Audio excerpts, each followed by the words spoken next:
Hello, world! Or at least my small corner of it. Really small corner of it. Greetings to someone? Anyone? I'm here. Hello, is there anybody out there? Just not if you can hear me. Is there anyone at home? Hello, Jeff Franklin. Hello, 47 Yorktown. Hello, Resolute Germ. Boy, y'all just popped up all of a sudden. And hello, Rambling Canuck. It's just like poof, out of nowhere. Everybody just logs on and it's like, wow, man. So, how is everyone this evening? It's Sunday, I think. At least I think so. I'm not quite sure. But yeah, well, I'll throw that down in case anybody wants to pop up. It's Sunday.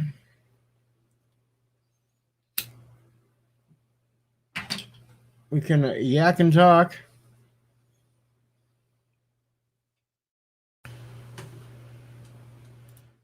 I don't know what else to do. Rambling is editing a video of sorts. That could be scary if it's a video of sorts.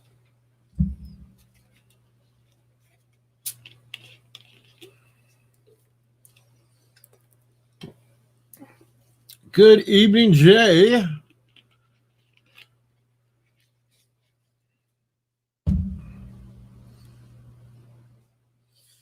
You know, if nobody pops up here, I'll just start singing. What kind of song would you like to hear? Well, I wasn't thinking of doing anything from classic Bird songs.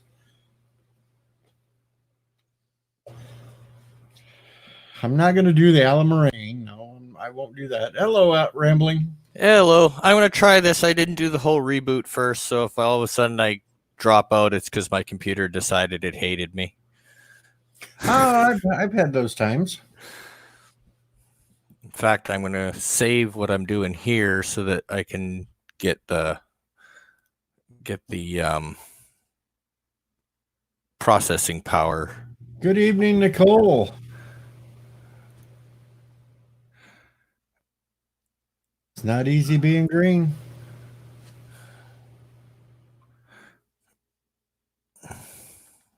So your dad was Kermit the Frog? Nicole? Kermit the Frog? Kermit. It's the only one I know that ever said it's not easy being green. Yeah, pretty much. Well, didn't the Turtles use that line too? I don't know. My brain don't work much. It sounds like a Michael and a Mikey line. Resolute doesn't want me to sing either. You know, if we could get away with it, I'd love to do a karaoke stream like Mary does on hers. But Well, I was on one early last week over at Dark Gift Comics. Boy. See, the problem with doing it on my channel would be I'm already weary about doing it because one, I'm scared my whole channel would go blank, and then two, my computer just wouldn't be able to handle it. Right, I couldn't have the music up, so I'd have to have somebody else on the panel doing the music, and then like sharing the music. Because if I did it through my computer, it would crash. Yeah, but that's not easy either, because if somebody else is sharing the music and by the time you hear it, there's that 1 or 2 second delay, so you'd always be off, so it wouldn't sound right. Yeah, there is that. What we did over on Dark Gift stream last week was, well, he's naturally a guitarist, so he was playing along on his guitar as he did his songs. The rest of us were picking out karaoke versions of songs from YouTube. Mm-hmm. And we were throwing that link up and we were singing along to that, so it wasn't actually since it was playing on our own computers, we could match up with the music perfectly. So everybody would have to do it themselves. Yeah, I'd like to do it, but I'm worried that it would overload my processor if I had like the StreamYards running plus the YouTube running at the same time. Yeah. You know what I mean? Like because my computer sucks. If you got an older or weaker computer, yeah, I could see how it would overload things real quickly. Yeah, so I mean, and then it also depends upon how many people you got up on the panel with you too when you're going to get bogged down. Yeah, exactly. So I was thinking, but I'm a karaoke nut. I love doing it, and now I can't even do it. Like I'm pissed, like really pissed, because my daughter finally got her picture ID. So we were supposed to do a belated birthday bar night, just me and her, and we were going to go out and sing karaoke together. And now with everything closed down, that's been postponed even longer. So it kind of pisses me off. But yeah. Well, the next time Dart Gift does one, I'll let you know, and you might be able to pop over and try it out and see if you can do a song on his or not. Yeah, because I really like to do it, and it's fun. I mean, my voice sucks, but whatever. Hello, Tubian. There's worse things on YouTube. Yeah, Tubian's right. Since I'm on right now, AT will probably start up a stream. Oh yeah, guaranteed. But because he left it open ended whether he was or wasn't going to, and he's already done one stream today, so he should not be a piggy and try to take the stream again. Give other people a chance. Yeah, well, even like thanks to Sci-Fi Nation, I've kind of been paying attention to like the Axanar channels, like Axanar Comics and that. And wow, they're putting out live streams like it's going out of style. So to step on their toes is like not hard to do. Well, that's a lot of it's because nobody has anything else to do now. Yeah, because of the quarantine. And basically everything's closed. So even if you were, you are able to leave your house, but where do you go? Everything's basically, buy your shit and get out. That's streaming right now. Yeah. But is he just doing the bunnies, or is he having the panel? I don't know, because before I started up, I went and I hit. Usually, if you hit subscribes on your thing and it tells you who's up and going. Yeah. I only see 4 other people up running right now. YouTube's only showing me 4. Okay. And they're all big ass ones that I'm not going to be in competition with anyway, because I don't think I'm going to be taking anybody from the amazing Lucas. I don't think I'm going to take anybody from Matt Christensen. I don't think I'm going to take anything from Quite Frankly. And I know I'm certainly not going to take anybody from John Ward. Yeah. And I have no idea who any of those are. So they're it works for me. Commentator types. Okay. They dealt deeply into the political worlds. So are you just, letting other people win, and that's why you're not on Name That Tune, or is your greatness just too great and they're too intimidated to have you back? I suck. Hello, Cooking. I'm sure I'll be back on at some point, but he's been trying to get some different people up there to win. So it's just not Mandy going into a whole thing of, because you got to have 4 players when it comes to the next end of the season. Yeah. Well, so right now, all they have is Mandy and now Tom. Yeah. From Midnight's Edge. I'm sure me and Anthony Dart Gift will be thrown up against each other again. And try to get some good rest, Joseph. Maybe our voices will put you to sleep because we're so boring. So I don't know when the next time I'll be on, but I'm sure I'll get asked back at some point. And I said ask, not ass. I know somebody will call me an ass or something. Hey.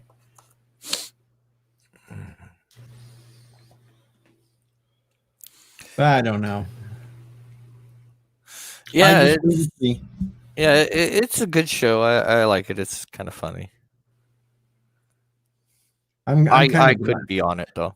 I'm kind of glad I wasn't on the last couple of weeks because Chris is throwing in all that newer shit, and I'd Yeah. get my ass stomped. Yeah, I wouldn't. I'd just end up with a goose egg by the end of the show. If anything, I'd go on there just so my channel gets recognized. I mean, that's all it's in No, for. I did 2 out of the 3 on the final round, so I would have took Mandy out. Well, for me, it's always that one song that nobody knows. That's the one I know, and then the rest of them, it's just like when you were on one of the last times, and nobody got Blue Bayou. I'm like screaming it at the screen. It's like with me, I get on there and I'll kick their asses during the main part of it, especially when it hits round 2. I'll just rack up the points. It's when I get to that final round, and then they start playing the pop songs. Oh yeah. The final round, and I'm just screwed there. It's like, oh fuck, I'm losing this one again. Yeah. I've only won once, and that was the '80s show. And they're supposed to be doing another specialty show just so me and Mandy can go head to head. No, that's back when music was music and not just But noise. He's got to find 2 more people that'll actually play when it's narrowed down to just 50s and 60s music. Hello, John DeMarco. Because Mandy swears she will kick my ass at 50s and 60s music. And there's no damn way, because I've been an oldies DJ for too long. I know the damn music. Yeah. It's just unless they rig it, I'm winning it. There's no way that she can win it if they don't rig it, because I'll kick her ass. Mm-hmm.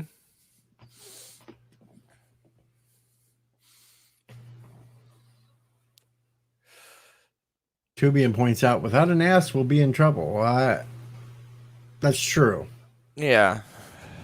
Got to have something to sit on, something to other things with. Yeah.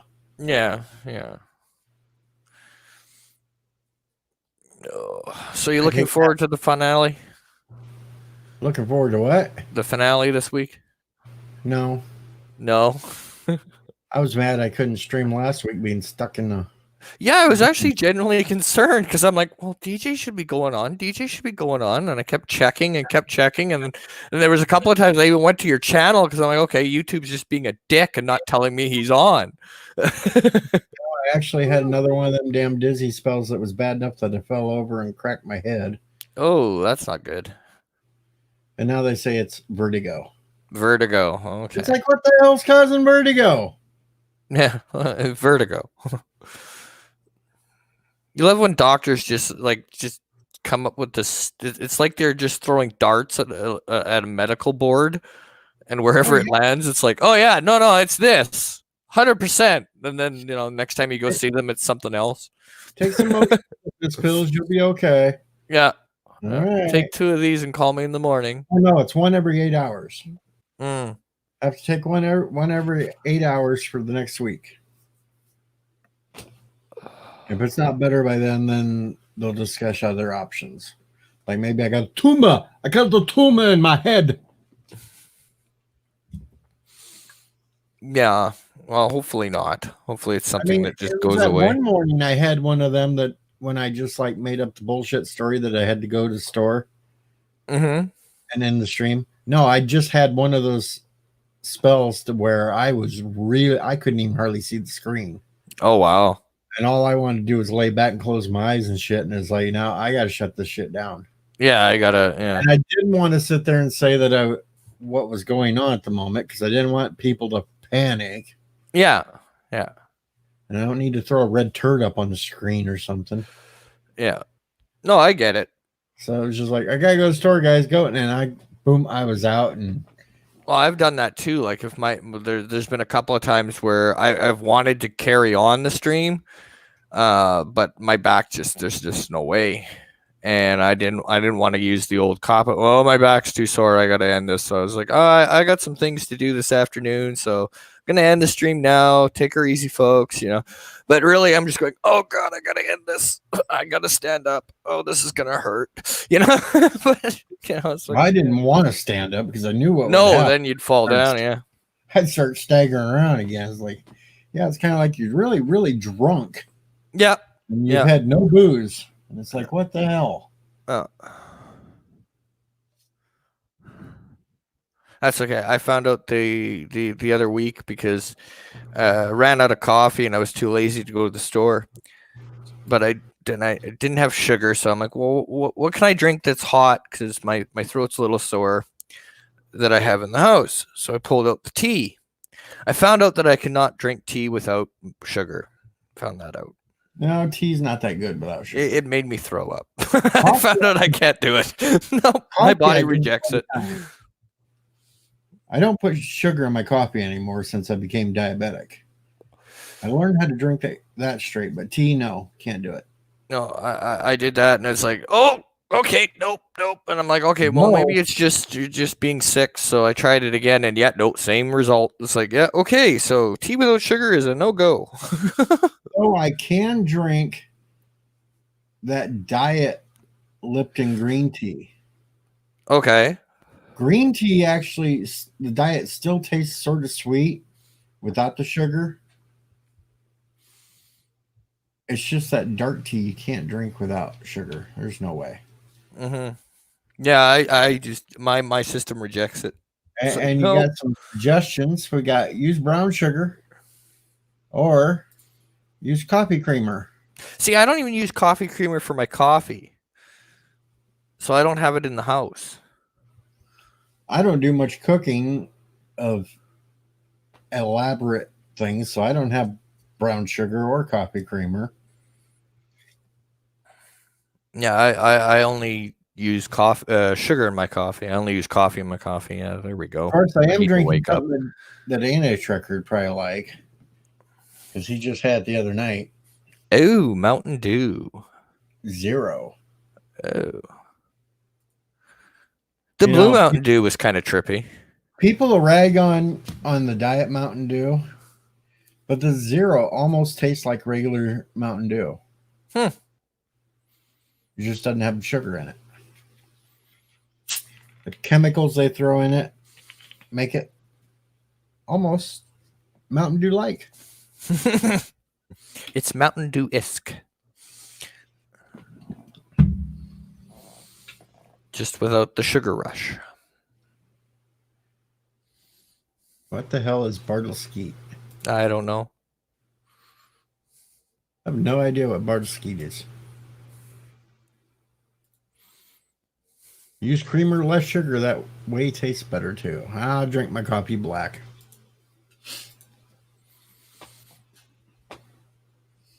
And if I run out of coffee, I can just wander over to the neighbor's because he's got about 6 cans built up. His daughter-in-law got all panicky about this thing, so she went out and she couldn't hoard toilet paper or nothing, but she made sure that she got coffee. Well, that's important. I wanted to make sure nobody ran out of coffee because usually I end up over there having coffee with him anyway. Yeah. No coffee in my house is you know, my friends joke that there should be a warning label on the door, and if I run out of smokes and coffee at the same time, then they just go, yeah, you should just have a warning label on your door, because apparently I get grouchy. I got a can and a half of coffee here myself. And as soon as there was any inklings of talk, I went out and bought an extra bag of tobacco so I can make cigarettes for the next 3 weeks. Yeah, my son was telling me about apparently there's these kind of like Jackass online on one of the YouTube channels, and he says, "Dad, you'll never guess what they did." I went, "What?" He says, "Well, he goes, to be trolls, they went to a store and bought every pack of cigarettes. Apparently the bill was like $4,000 or some stupid thing. why would you waste that kind of money on for that? Like, that just baffles my head. I don't know, somebody like that, they got to have some kind of support system that's giving them money. Yeah, because I mean, like, why would you go and and my son goes and he says, "Dad, this is the part that's really going to mess with your head." I'm like, "What's that?" They don't smoke. I'm like, "What?" So yeah, Jeff whatever. says, it's funny. I'm in the best shape of my adult life, and then this virus hits. I'm in shape too, Jeff. It's called round. That's my shape, round. And then I find out I had a real bummer moment. It was right after Birds stream today. I get a call from my boss. Now, my boss I went to school with. We were in the same class. Okay. Apparently, another classmate of mine started showing symptoms of all this crap. Uh-oh. Well, it finally got to the point that they had to be taken to the hospital. They tested him. Tests came back negative for that. So they started checking for other things. He had a big freaking hole in his esophagus. Oh, wow. That should have been taken care of right away. But now with all this corona shit, they're putting people on quarantine areas and not checking anything else. Oh, yeah. Well, So yeah. now he's in really, really bad shape. They had to fly him from Illinois to Iowa City. Oh, wow. And nobody knows if he's even going to make it or not. It's crazy. Oh, it's like my daughter had a test on Friday, and it was done at one of the local hospitals, and she's like, "How are you feeling, Dad?" I said, "Well, I'm still a little bit under the weather because I've had a little bit of a chest cold, and a little bit of a cough, but I already got tested. It was negative. I'm all good." But I'm like, she's like, "Well, do you want to?" Are you feeling up to going? And I says, knowing your father's luck, if I end up going, I'm going to end up quarantined somewhere in the back corner and forgotten. So I'll wait till you go see your doctor.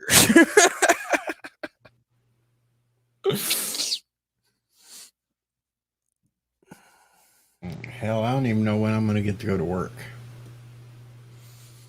Yeah. That's what sucks. It's going to have like the effects of this thing, I think, is going to be much worse than the virus itself. Well, the whole thing is my job kind of isn't related with this whole virus thing because it's farm work and shit. But with me having these dizzy spells and shit, yeah, I can't operate heavy machinery until either A, it clears up for a certain amount of time, or B, they actually figure out if it is vertigo or if it's something else. Yeah. Because you don't want to be behind the wheel of a tractor and get a dizzy spell going, good clip with the tractor. Because then everybody's just going to be hounding me. Well, why didn't you get video? You wrecked the tractor. Where's the video? I think we'd be more worried about. I'd like to think we'd be more worried about how you are than whether we got a video of the tractor. I could see Kronos bitching about there's no video. I could see Kronos bitching that there's no video. No, I'd like to think that we care more. Are you okay, DJ? And where's the video of the tractor getting destroyed? Yep. Uh-oh, don't mess with Jeff. He's got muscles. Uh-oh. Well, I suppose you can do workouts at home and stuff. And, an old jailhouse trick is just doing lots of push-ups and sit-ups to keep the muscle mass up. Yeah, I was cursed. I could never. There was two things I could never do. Look at the comments here. Pictures or it didn't happen. Yeah. And as soon as Nightbreeze knew I wasn't hurt, he would bitch about lack of video. Yeah. But I was cursed in that way. There's two things in my younger years I could never do. One, gain weight, and two, gain muscle. No problem with gaining weight. Oh, it was funny because a friend of mine and I, because he had gotten diabetes and he was pretty heavy set at the time. And so we made a pact, right? Because we lived together. He had a list of things he could eat and things he couldn't eat. So the deal was that I would eat everything he couldn't, and he'd stick to his, and I'd stick to that diet, and we'd see where where we land at the end of the year. He gained weight, I lost weight. So yeah, I was just born with a high metabolism. And then it freaking snowed today. Yeah, I did that here the last week sometime. Like, what the hell? It rained all morning. Then the next thing I know, it got quiet out, and I'm going, okay, I can take my garbage out. It's not raining anymore. I open the door, and there's snow falling. I'm like, what the fuck? Yeah. It's almost April.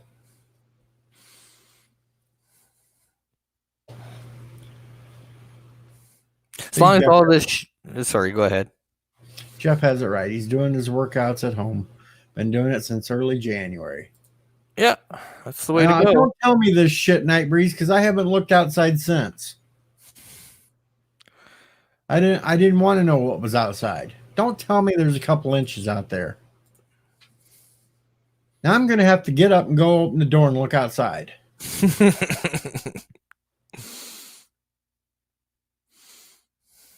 Now Nicole's telling me, freaking out, it was white outside. What the? All right. Talk for a minute while I go look. All right. If it's not a couple inches outside, I'm going to track Night Breeze down. I'm going to slap shit out of him. And I better not do it hard because he'll splatter. He's dragging behind the tractor. All right. Well, DJ is checking to see his snow conditions. Thankfully, you guys, no offense, DJ, you can keep it. We don't need any more of that up here. And as long as all this stuff clears up by fishing season, so May long weekend, that's the deadline. It's got to just kind of go away by May long. And I'm a happy man. Yeah, by May long, it's got to be done. Everything's got to be open. And it better not mess with my fishing season, damn it. Because that's important. Fishing season is important. Very, very important. Plus, I have a new $100 fishing rod that I have to break in. So, yeah, better not interfere with my fishing season.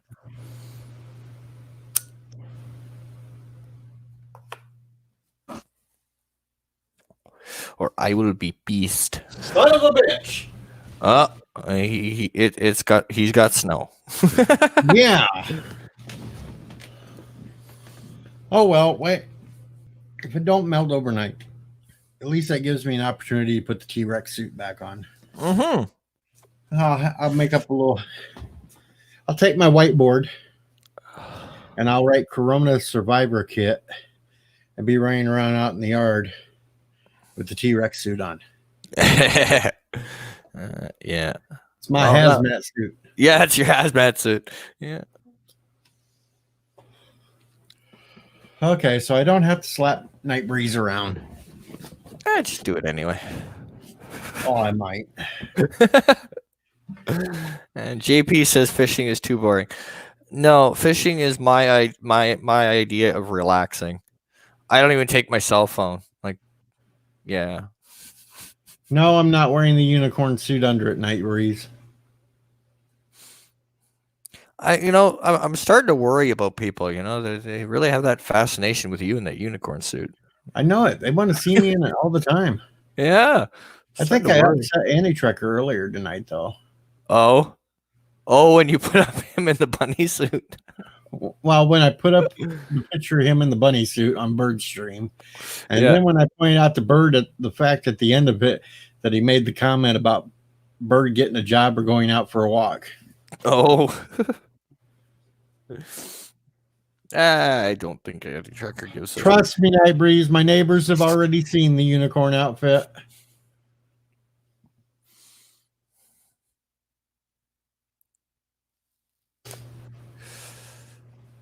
I wish my hoodie would get here. Oh. I'll show a picture of it because I love it. It's going to be awesome. First, I got to call it up.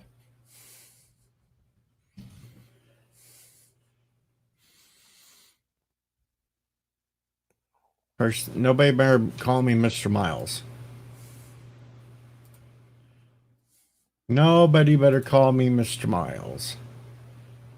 And in all likelihood, yes, Nicole, you would need new line. And depending on what type of reel it is, maybe a new reel. There's the one I got. Oh, nice. Very nice. That's right. So you're going to compete with Mr. Miles. Yeah, but at least I'll have my face in it. Yeah. I won't be a faceless hoodie.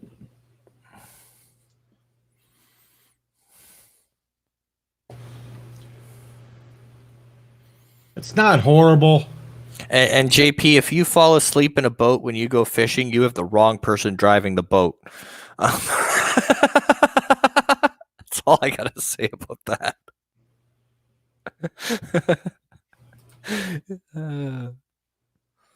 It's not a horrible hoodie. That's a good hoodie. But yeah, if you fall asleep while somebody's driving a boat, you have the wrong person driving the boat. That's good, Jeff, because I don't want to do anything with the unicorn outfit.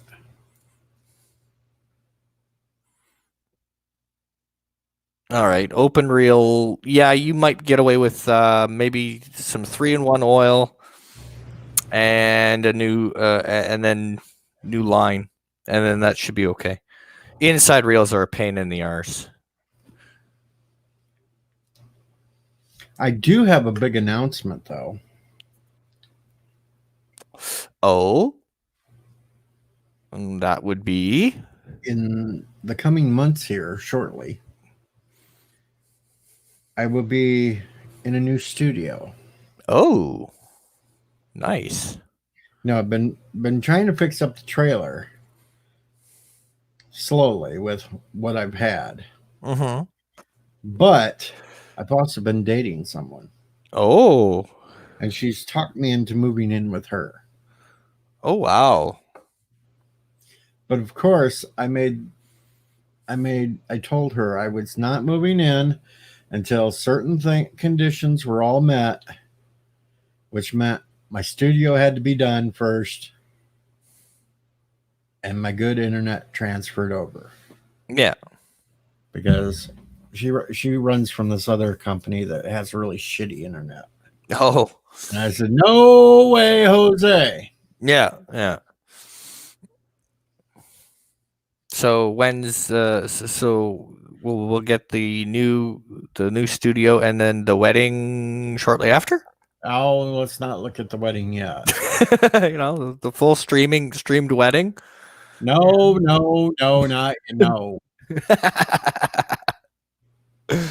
Yeah. No, you got to wait till you hit 1,000 subs for that, so you can get super chats. If there is a wedding, well, then maybe I'll talk her into streaming it. But yeah, but you got to wait till you hit 1,000 subs, because then you can get super chats, right? So that could give me a reason to put off the wedding for quite a while, because I'm not growing it at all. You know, I'm just trying to help. Yeah. I'm not growing at all. I'm growing slowly. I'm up to 122. I peaked out at 352 subs, and then I fell way back, and I'm still not back to 350. No, Resolute has nothing to do with Sissa Prey. She gets quite pissed off about that too. She heard me play that song that Aberjam wrote with the old Sissa Prey thing and all that, and she was tuned into my radio show one day when I played that. Oh, she got pissed at that. I said, it's all makeup. It's all fake. It's not real. And she was pissed. That's not good. That's why I don't play it no more. I kind of when I was making all the music videos, I could have made one for that too.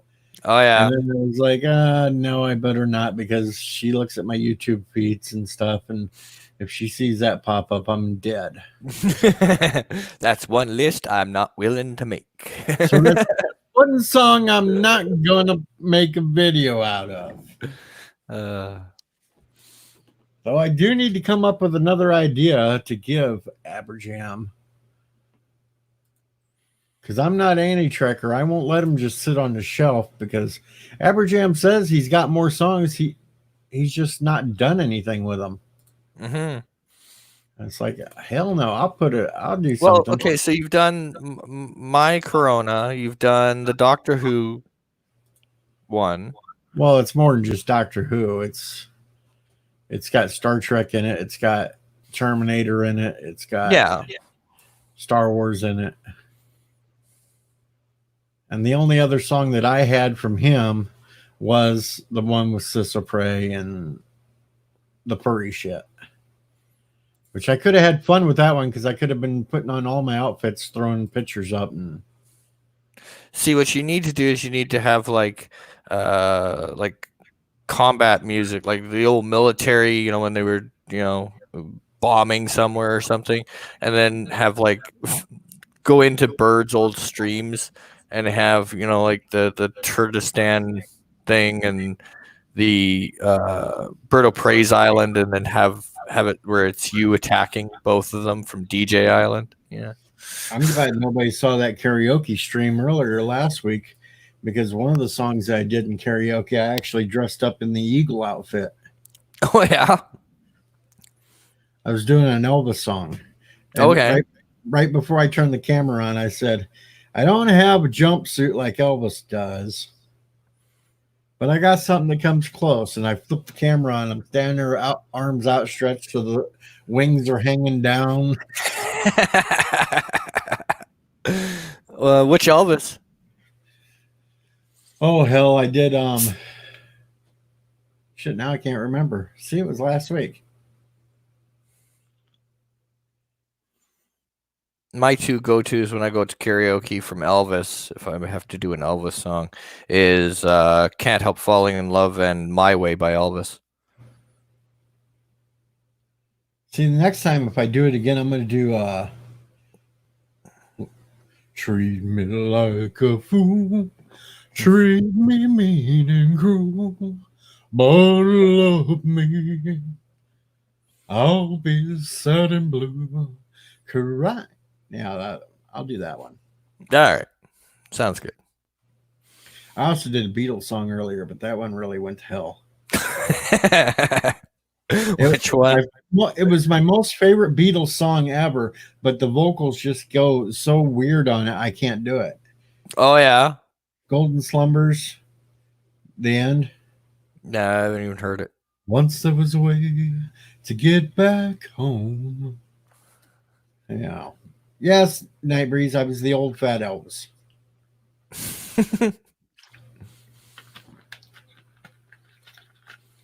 I gotta talk to my uncle and see if he'll get me a copy of Check the Spelling of the Stone.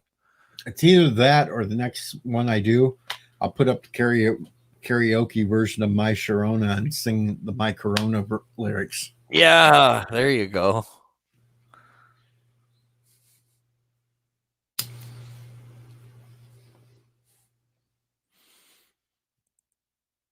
And then make a video out of that one. Yeah, that would work.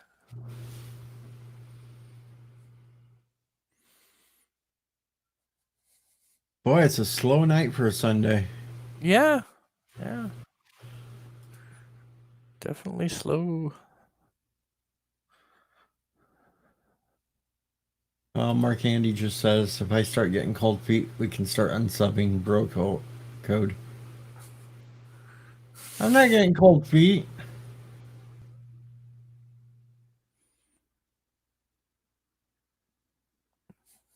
There's an idea.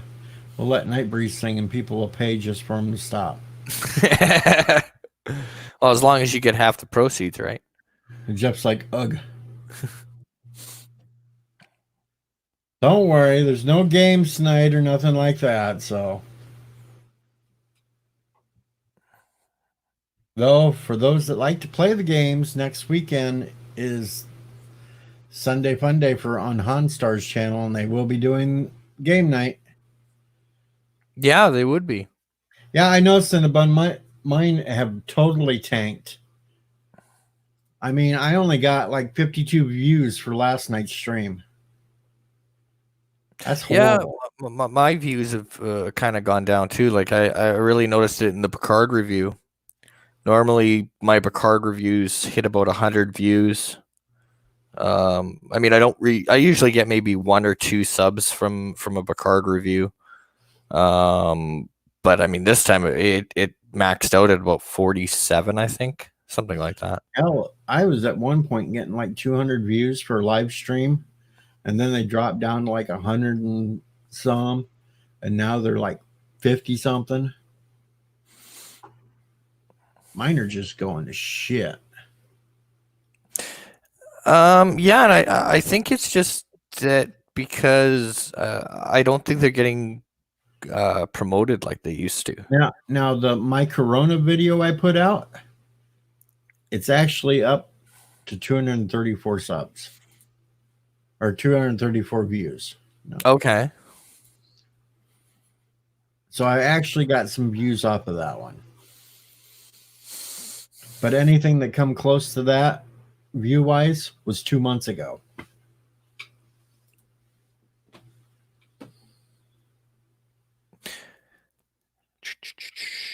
Yeah, so my last Picard my last Picard review got 49 views.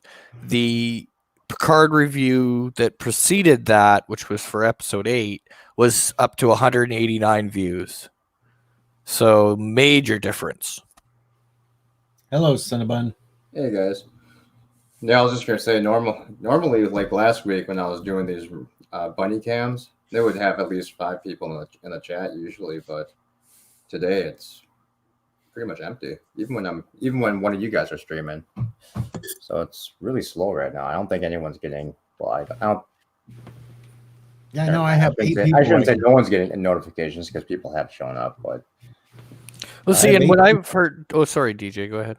I only have 8 people right now, and usually I have at least twice that. Yeah, that's why my stream earlier today was around 6 people, and it's usually about a dozen lately. So I've taken a dive. So one of the things I've heard from like the bigger channels is they're noticing that the notifications are going out, but like when you look in your feed, right? So you're watching a video and you've got your feeds up, and they show you who's live and who's not. That's not being activated, just the notification. So if you don't check your notification, you're just looking at the feed. They're not. I've noticed that for a few things. Bird streams this week, and I think I've gotten one anti-tracker in my feed, but otherwise I've had to check the actual notifications. Yeah, even Anti-Tracker said last night that when he looked first to see if anybody was on, it didn't show that I was on at all. So he started his live stream and then found out that I was actually on air. But by that time, I'd already shut it down because I knew everybody'd go up there anyway. Yeah. But yeah, so I think it's just a matter of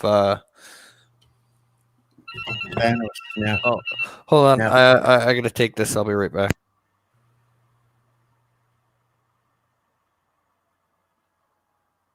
Yeah, you'd think we'd have a few more, but I guess everybody's watching Netflix or something. Like,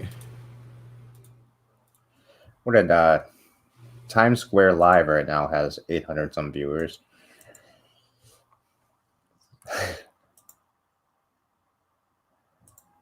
I'm sure there's actually those maps have like 40,000, 50,000 viewers all the time. Amazing Lucas has 2,000 watching right now, and Matt Christensen doing a quarantine week 1 video live stream. He's got like 4.3 thousand. But right now, it's not showing any of the normal ones that we watch. Right. On. Sorry about that. Yeah, I'm just getting weird. Earth Cam, it definitely wants me to watch that for some reason. And then, of course, my last night, Multi Gunman leaves a comment an hour ago. Damn it, I keep pooping the bed and missing your live streams. Not sure why Multi Gunman thought that we should know that he's pooping the bed. But if you run into Multi Gunman, ask him why he's pooping his bed. Oh, shit. Thomas Potts just finally comes in. Usually he's first.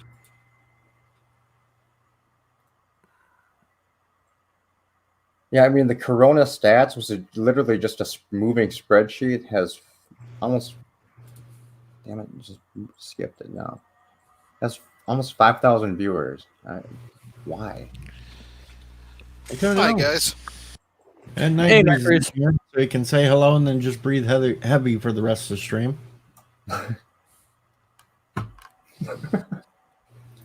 Yes, Yeah, I just wish I could breathe. I wish I could breathe normally.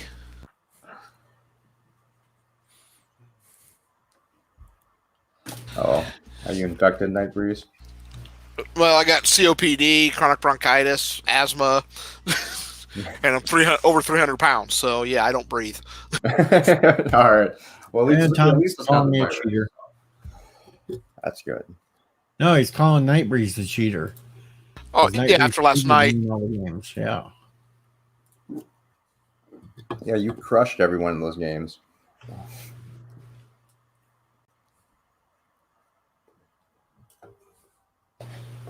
That's why I said no games tonight, because I don't want to lose anymore.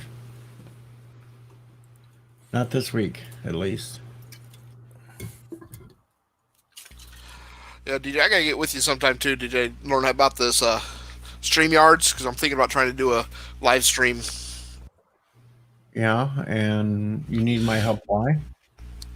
Making sure I figure out how to work this damn thing. It's not It's hard. really easy. You can do it. It's actually easier than OBS for the most Yeah, part. definitely. Because you don't have to. You don't even have to get the stupid stream key. Just sign in. Oh yeah, that was a pain in the rear end the first time I had to try to look for that. Yeah. Yeah, I gotta redo my stream key. I think on mine because my computer updated and it always screws up my OBS. Well, that's not the stream key part of it. All you gotta do is go and reset your settings for your audio or your video. That's it. No, okay. Yeah, but no, I'm thinking about breaking out a Trivial Pursuit game and just basically doing a trivia night with a group. Yeah, well, good luck with that because I'm still trying to figure out how to get the sound running through when I play the StreamYard or the Jackbox games through StreamYards because you have to use a different audio program to be able to run it through.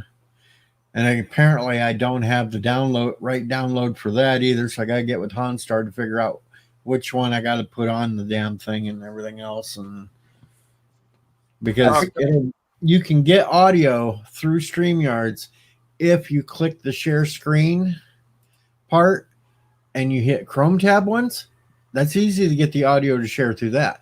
But if you go through application windows, you can't get the sound through that unless you're using an alternate sound program. No, I'm doing something like what Honstar does with the Name That Tune, where you ask the question and people buzz in.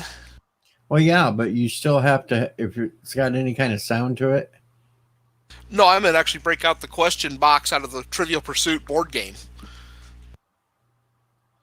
I had picked up that Quiz Time game. That's supposed to be kind of like those Jackbox games or whatever. But the problem is, everyone that wants to play has to download the app onto a mobile device because it's not like where you can just go to a website and join the game.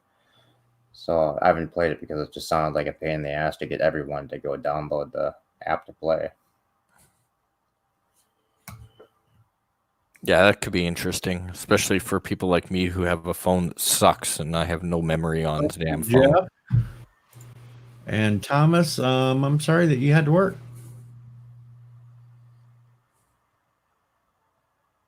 Thomas had seniority, so he had to work.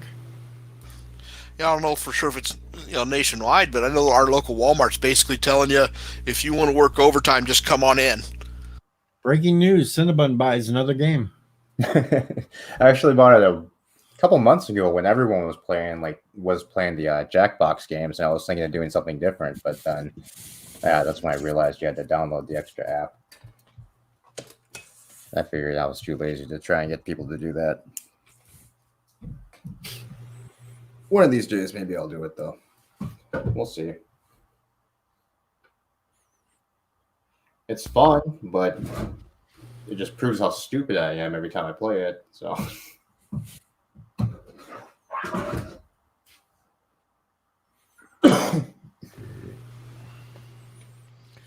Well, just be thankful Nightbreeze isn't wanting to play strip poker. Not gonna happen. No way. I am not causing that kind of blindness, and the bleach prices are already bad enough. Somebody needs to get me some damn bread. Really, you guys are like low on bread? That's like one thing that we can pick up in ample supply here. No, bread's all gone. Wow. And then the other thing I find absolutely stupid is the things that the big stores are running out of, all of the corner stores have. Right. And like the Dollaramas and stuff, like the dollar stores, they have ample supply, but the big chain stores don't. And I think it's just because the small stores buy it off the big store, and then they mark it up, they mark it up. Actually, hey, DJ, I think Save-A-Lot might have some bread. I know they've been getting quite a bit. Nope. Wow. As soon as they get it in, Tons of bread. as soon as Save Lot gets it in, there's people right there, and they're sold out. Wow. See, and then if that ever happened here, worst case scenario, I mean, we have a bakery right in town, like right in the city, so I just go to the bakery. Well, that's one thing I've noticed at Walmart is the bread aisle is gone. I mean, there's almost nothing on the shelf, but the bakery aisle or area is fully stocked. Nobody's even touching it. Yeah, but I know why.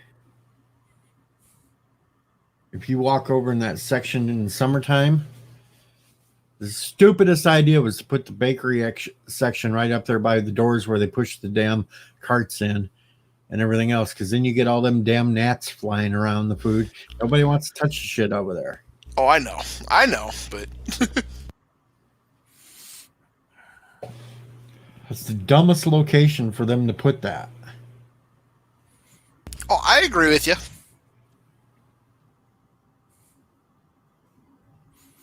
But no, the littler stores, as soon as they freaking get bread in, it's sold out because people rush in there and buy a shit ton because the shit ton they bought before turned moldy.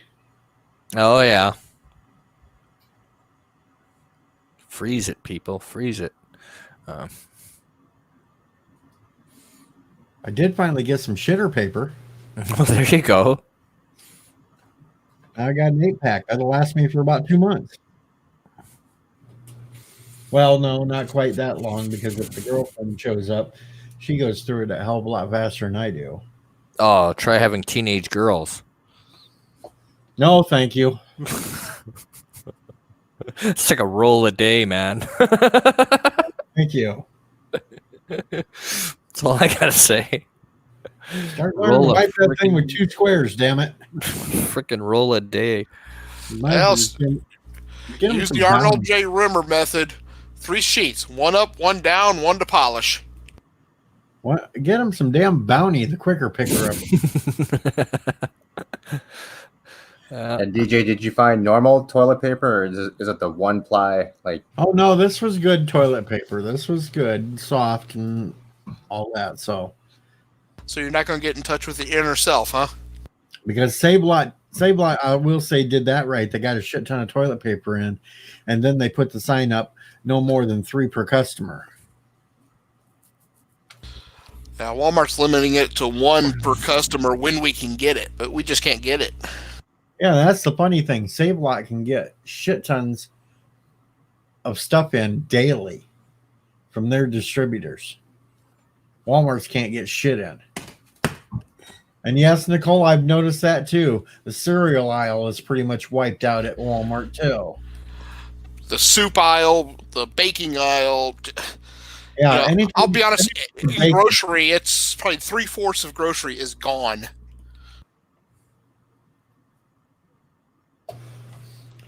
Pizzas, all that. But Save Lot got all stocked back up today with everything but bread. And then Aldi's, we have an Aldi's here in town. Apparently, they've gave a raise to their employees for sticking it out and coming to work. Yeah, I think I heard it was up to what, like $12 an hour or something, $15 an hour that they raised it temporarily, at least. Yeah, for all this going on, if you're coming into work during all this shit instead of staying home, they're paying their workers extra. I don't know for a fact yet, but I've heard online that Walmart's going to be giving us a $300 bonus here, like the beginning of April. Yeah, you know things are really wonky when Walmart opens up more than one register line.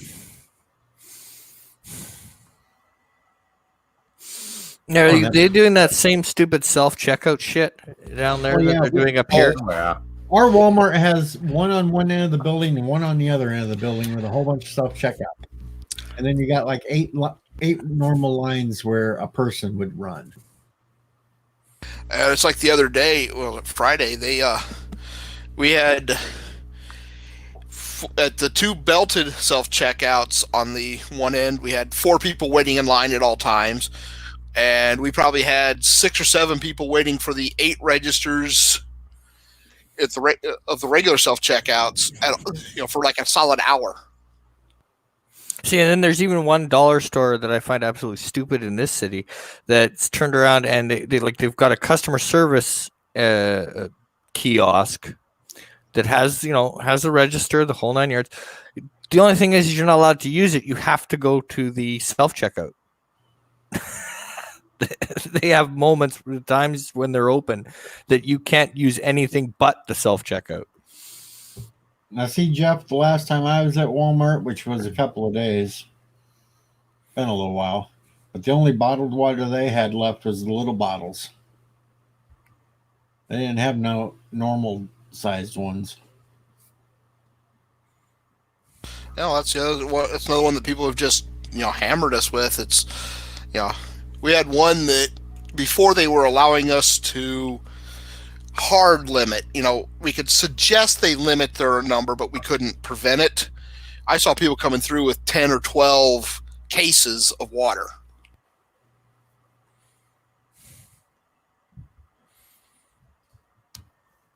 It's ridiculous.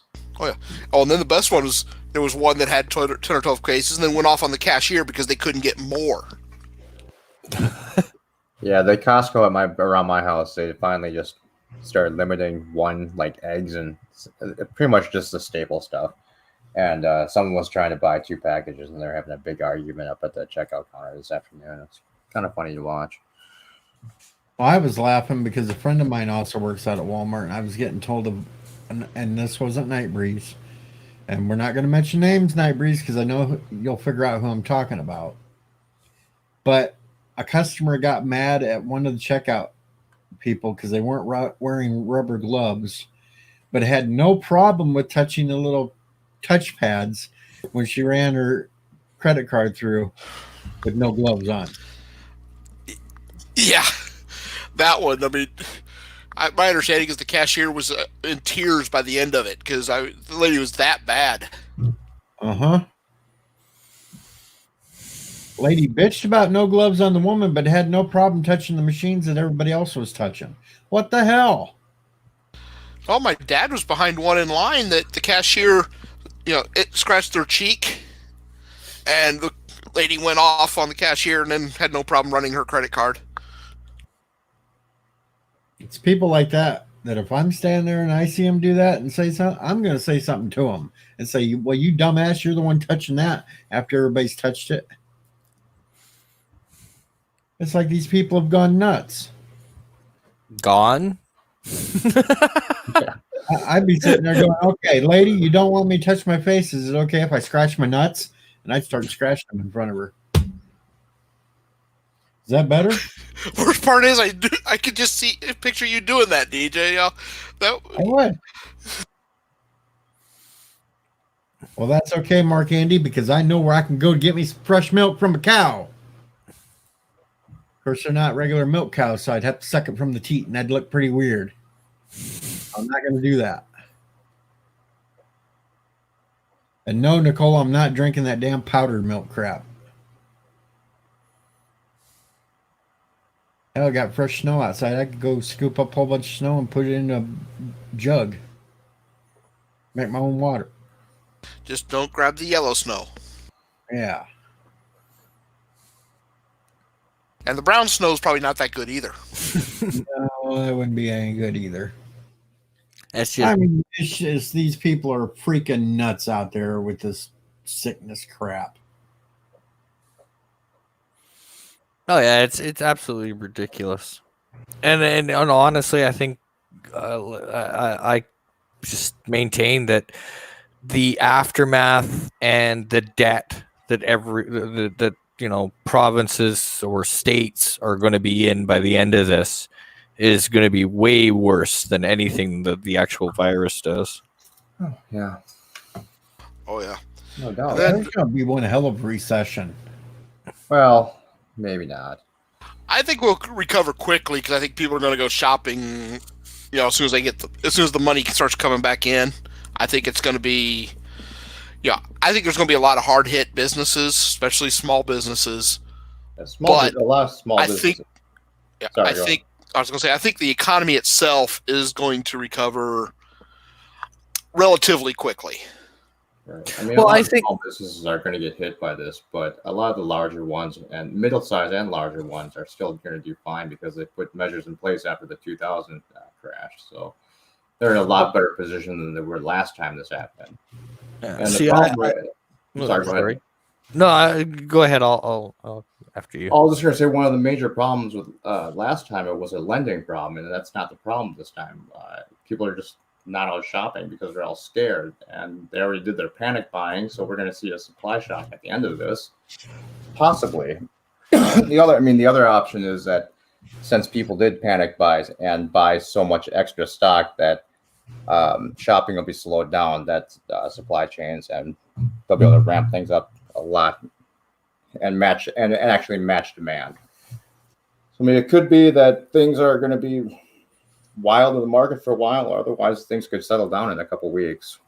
Hopefully they'll settle down. Well, it's crazy when you go past, like here in town at lunchtime, usually McDonald's is completely packed. Right. But even since they shut down everything where you can't eat in, but they still have it open for drive-through, you would think you'd go by there at lunchtime, you'd see tons of cars waiting in line. You don't even see that at this point. You're lucky to see 6 or 7 cars sitting there at lunchtime.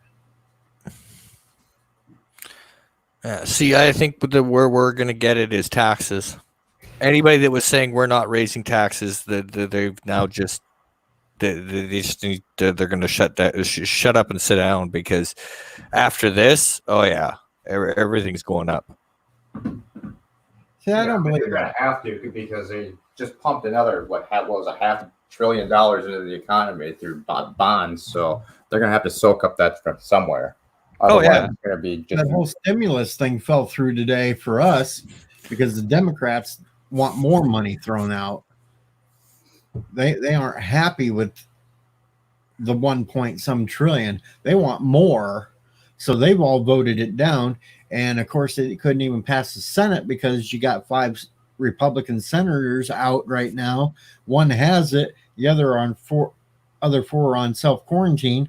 So there wasn't enough Republicans to pass it, and no Democrats would pass it. Right. And they want more money out there for more people to spend, but I mean, it's hard to spend money when there's nothing on the damn shelves right now. See, like for us, the provincial governments and the federals, because it's 2 different levels, the provincial government and the federal. Federal is Ottawa, and then provincials are the separate provinces. They're talking stuff like paying people's rents that are affected by this up to 2,000 up to. They're going to compensate, and then the other thing that they're talking about is paying like 80% of wages lost. So you're looking at up to $2,000 a month. And then they're also talking about like a flat bailout of $2,500 for basically anybody affected by this. And then, so by the time you add all that up, I mean, we're going to get hit with taxes hard once this is all done. Good evening, Darren. Joke.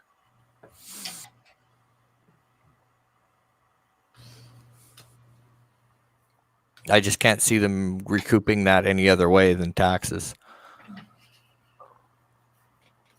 Well, unfortunately, DJ and I happen to live in the state that their motto is tax it, tax it, tax the tax, and then tax the tax's tax.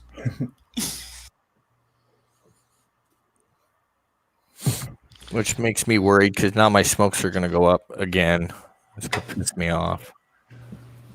Of course, we got How much this. is it for you guys now? The packs that I buy, like I can't. I've been like price checked right out of my brand. I can't smoke my Export A's anymore because they're over $20 a pack. Holy shit! So now they're pretty darn close. It's 19 something for my Export A greens. So I smoke Pall Mall, which is the discount brand, and that's at $17.90. Wow. Yeah. I remember when Pall Mall used to be considered one of the upper brands that you could get. And then in the last 10 years or so, it's kind of been regulated down to like a discount thing. Yeah. So I mean, it's like anywhere between 17 and 17.90, depending on the store you go to. Sometimes you can get lucky and get a 25 pack for like 17.10, 17.30, but for the most part, it's almost $18 a pack. Now, see, this is the funny thing about Illinois. A pack of, say, Marlboros is around $9. But I can buy a bag of tobacco and make more than a carton for myself and only spend about $18. Well, yeah, and we used to have that too. Like when I first started smoking, your choices were okay. You could buy a pack, or you could buy a pouch, and the pack was roughly a little bit cheaper. It was about $8 or so, $8 or $9, and then the pouch was $10 or $11, and the pouch would give you, if you rolled reasonably well, you'd get probably about 2-3 packs out of that. And then now for that same pouch of tobacco, it's $30. Oh, Jesus. I mean, when I started smoking in the mid 90s, I could get a carton of Marlboros for $15. So 10 packs for $15. Yeah. So yeah.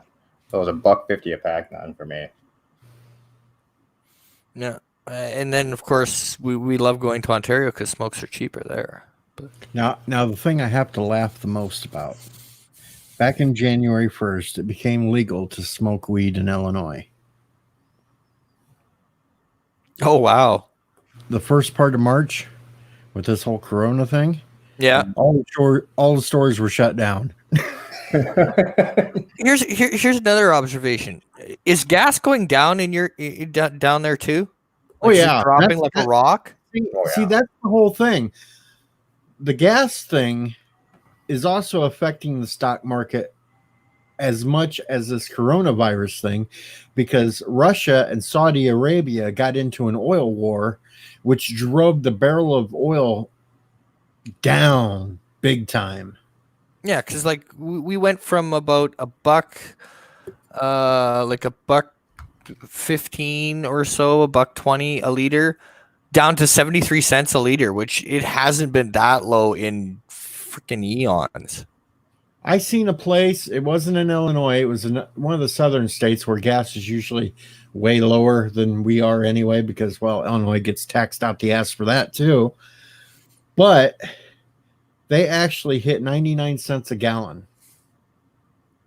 I Oh think yeah, I we're back heard. down to 90s price oil. I mean, it was $22 a barrel for the current month contract, but everything else we got through the end of the year was still under $30. But it finally recovered. Right now, not until December, we're looking is oil going to looking to be above $30. Of course, I heard something online. I don't know for sure if it's true because the media didn't cover it. But the Saudis flooded the market with this really cheap gas, so the president declared a national emergency and just went ahead and bought it all for the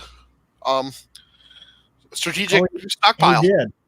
Trump bought a shit ton of Saudi oil to top off all the strategic oil tanks since it was so low.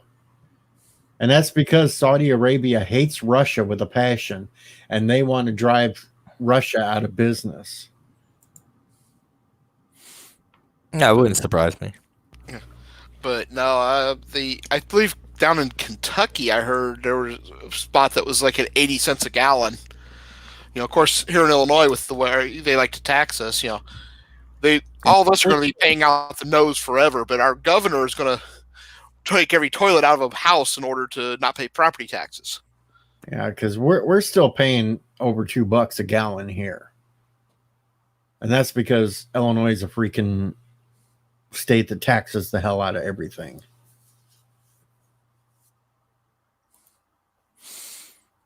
Yeah, well, we get taxed up the yin yang too. So Wow. So as of right now, when the market's open in the morning, we're looking at a 1,000 point drop at the open. Wouldn't surprise me. well, here's a question: in Illinois, DJ, what's your tax on goods? What percentage? Shit, that's hard to say. I'd have to look that one up because It depends on the on it. Some of it's like 7%. Some things are I think at 3%. It varies on the product. Okay. Yeah, because it varies on the product, and it also varies on where you live, because you get city taxes thrown in there, and places like Chicago are a hell of a lot higher than it would be out here where we're at in the middle of nowhere. Okay. You got multi-layers of taxes, though. Yeah, we do. We have the provincial tax and the federal tax, and both those apply to everything you buy. So, if I remember right, the federal tax is at 8%, and the provincial is still at 7, or did they knock it down to 6? Anyway, so we're looking at 13 to 14% on everything we buy. We got the federal, we got state, we got county on some things, we've got city on some things. Yeah, the general state rate right now on sales tax is 6.3%. And JP helps me out. It's 7% still. Okay, so yeah, we get like 14% tax on everything you buy. But when the state of Illinois passed the marijuana legalization, they put an automatic 30% tax on that. Which I can see them raising that. Yeah. Because they're trying to come up with more money to spread around the state. So I'm sure that'll be one of the things they hit right off the bat, will be that one.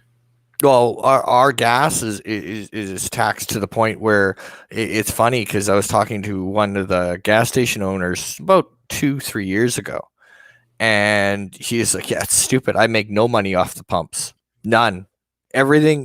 The only thing really keeping this store open is all of like the chips, the pops, the smokes, and even that they get 90% of what they make on smokes is in taxes. So." Just like the chips, the pop, and all the stuff within the store is what's keeping the doors open. Yes, Jeff, 30% on marijuana. Yeah, and Illinois' gas tax is at 38 cents a gallon. We're the third highest in the nation.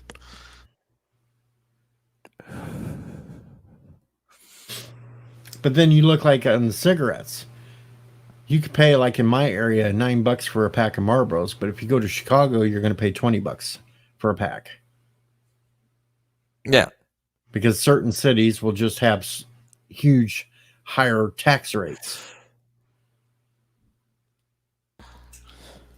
Yeah, regular cigarettes taxes in Illinois is $2.98 per pack, and then on e-cigarettes it's 15%.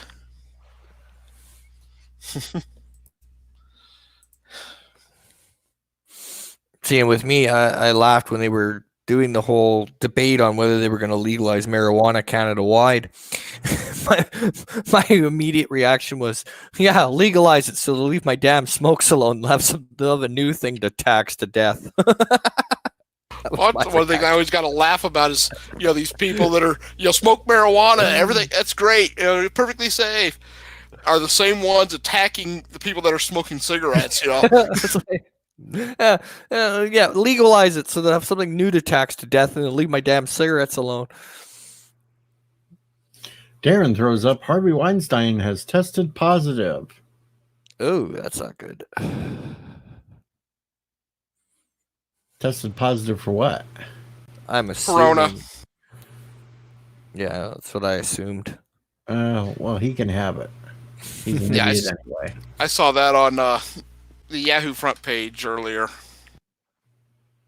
I keep seeing all these celebrities whining because they're stuck at home. Can't go nowhere. Okay. Seriously? They probably have, 2 pools, a full arcade in the basement. Pretty sure they're not bored. Did you see that post on Twitter from the Wonder Woman star and a bunch of other stars singing some song? They were singing John Lennon's Imagine. Yeah, that was ridiculous. And it was like, oh, yeah, there's all the SJWs. Yeah. I said, I was thinking to myself, Gal, you just didn't do yourself any points putting yourself up with this lot that you just threw in with. No kidding. See that them doing that, complaining that they can't go anywhere and stuff like that, just reminds me back. Speaking of hockey, well, bringing up hockey because I'm Canadian, is we had a player on the Jets called Evander Kane, who after he pulled this stunt, remember when the NHL had their lockout because they were arguing they weren't making enough money, so they're in the middle of that contract negotiation, and Evander Kane posts on, I think, his Instagram or Twitter of him in a hotel with bundles of money on his back and he's doing push-ups. So yeah, he got traded.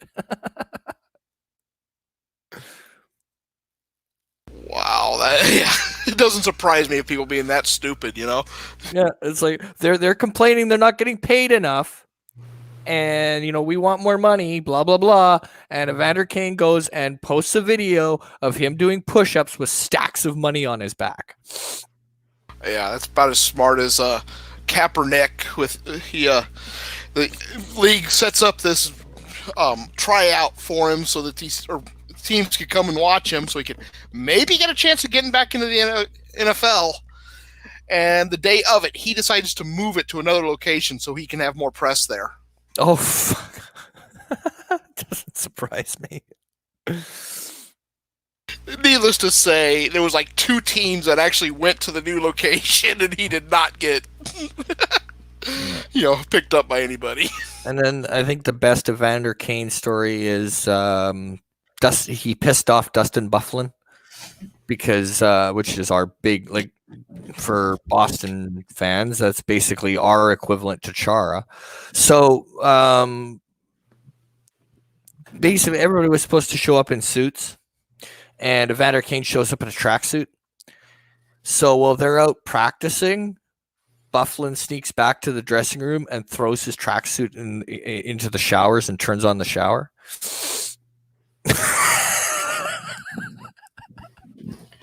What I love is I seen this story yesterday.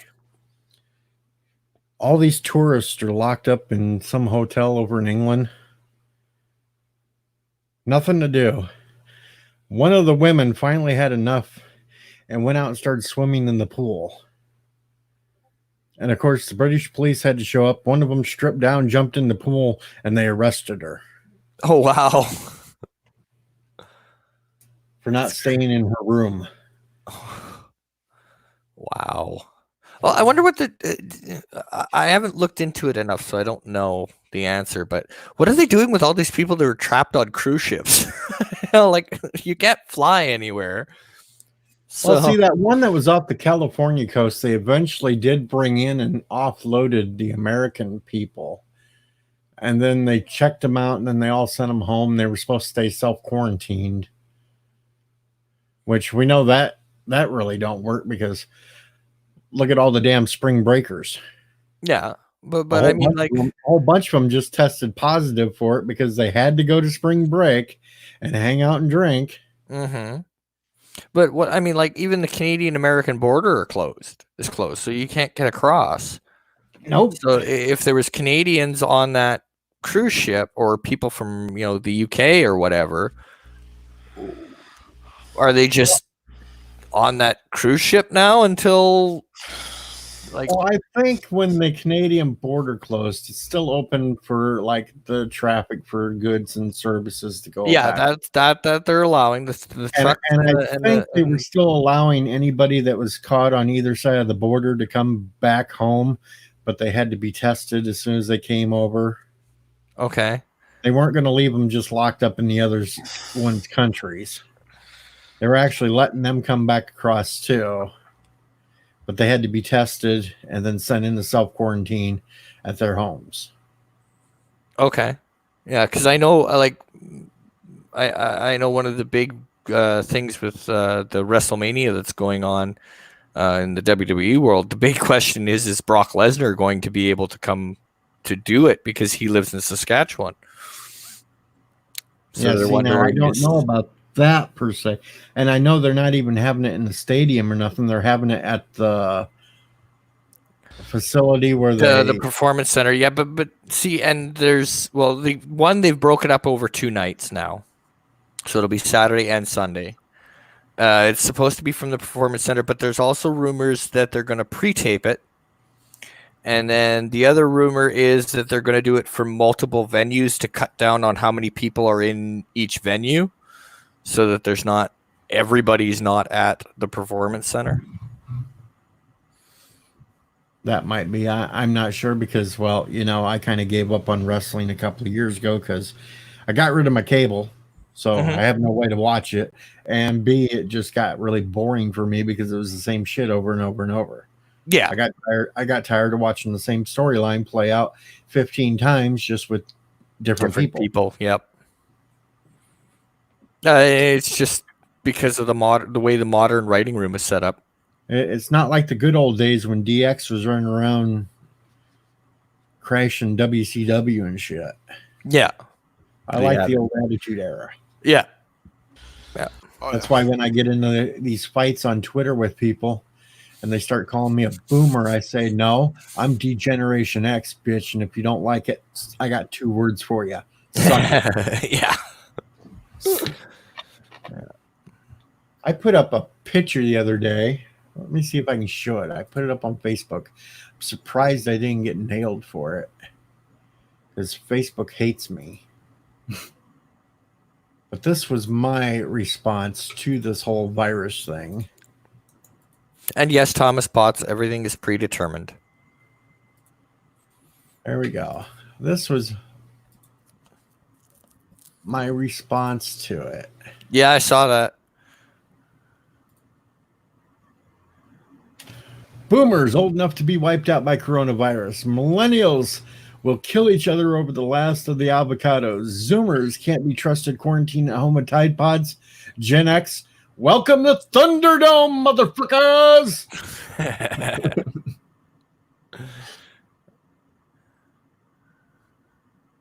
I think we're the ones most equipped for this shit.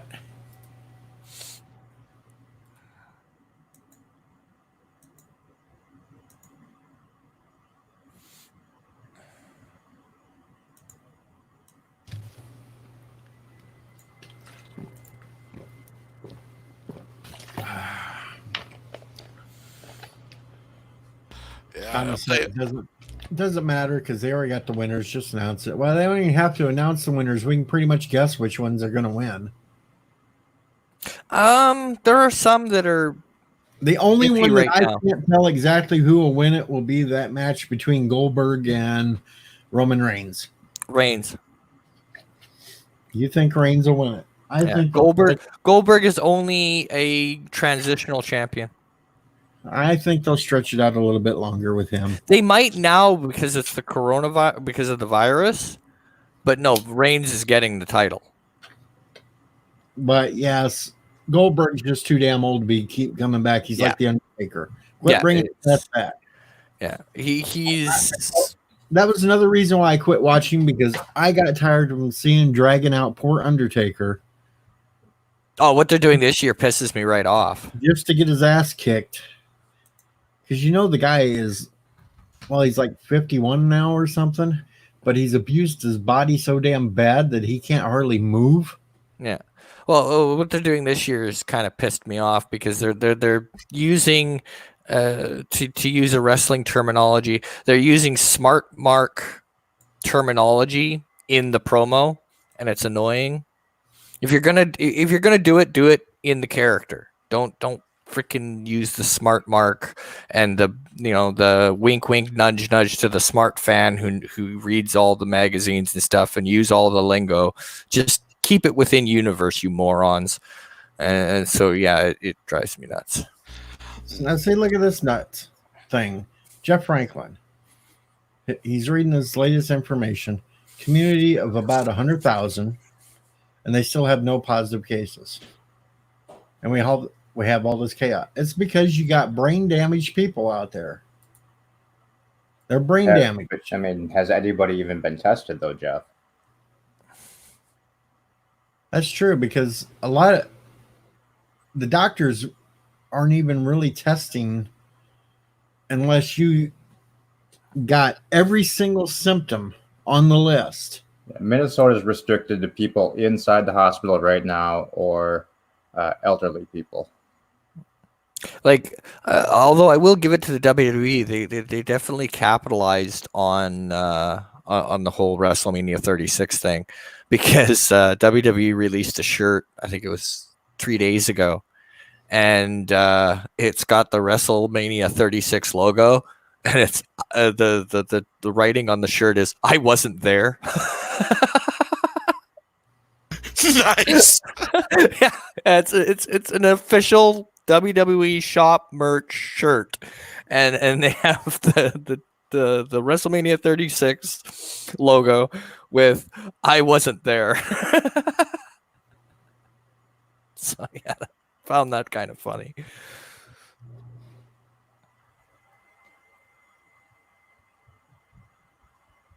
Another thing that's pissing me off. All right, now people, those of you that hate Trump, love to rag on him. And just a couple of days ago, he was talking about a combination of two medicines that look like they're promising for helping reduce all this corona problem issues, things with the chest and everything else. Media and Democrats went off on him big time for that. Yet, it was the same media, and it was New York's governor today that are talking up and saying how wonderful this is. It's like, what the fuck, people? If you're gonna stop doing this shit, you're confusing the people. It's wrong. And hello, Axonar Comics. Hi, XNR. Hey, DJ, it takes even better. Local ABC affiliate decided that the local news was more important than Trump's briefing. In the middle of his briefing, they just cut to the local news. Yeah, but that's Channel 8. You got to expect that shit from ABC. Do like I did. Go to Channel 6 website and say how much you appreciate that they just didn't lop off a Corona briefing just because of their hatred. Yeah, I'll have to do that. I commented on the on Channel 8's Facebook page. Like, come on, Channel 8, they're owned by the same news corporation that owns CNN. You know they're going to do that shit. I know, but you know, you at least think of they might have a little bit of what am I looking for? Class? No, it's not even class. They'd at least try to hide it a little bit. Well, no, because you look at half the reporters they got working there, you can see their bias, so it don't matter. Yeah, one thing I when I'm watching the news, I want to scream out. Yeah, Maybe it's Thomas. just. Sorry, go ahead. Thomas is right there. Omar praised Trump for his recent actions on the virus. Yeah. That's the funny thing. That's the one You thing got she's done good. You got Bernie Sanders. You got all them siding with Trump on this money payout to the people. But then you got the old school Schumer, Pelosi, and all them. They're against it no matter what. Well, and Omar doesn't want to get investigated either for her brother or whatever the fuck's going on with her. Yeah, well, I think they're still investigating her. Now, if anything gets done, that'll be a different story. But Yeah, so when I'm watching the news and they're talking about this, the one recurring thing comes up. I just want to scream it. I don't care whose fault it is. Just shut up and get it done. well, it's like, all right, if you look at the timeline, it wasn't until what, New Year's Eve when the Chinese actually said there might be a problem with this. It was like New Year's Eve when this all started happening. Mm-hmm. Now, Democrats want to rail on Trump because he wasn't paying attention to it. But it was at the end of January, as soon as the World Health Organization said that there was a major problem with it, Trump closed down the border. What did Democrats do? They called him a racist for shutting down travel between China. But what else was the Democrats doing? Impeachment. Not one of them, not one of those Democrats were focused in on this virus. No. Even though Trump was sort of focused in on it between impeachment because he was shutting down the borders. He was organizing his task force to combat all this. All Democrats did was impeachment.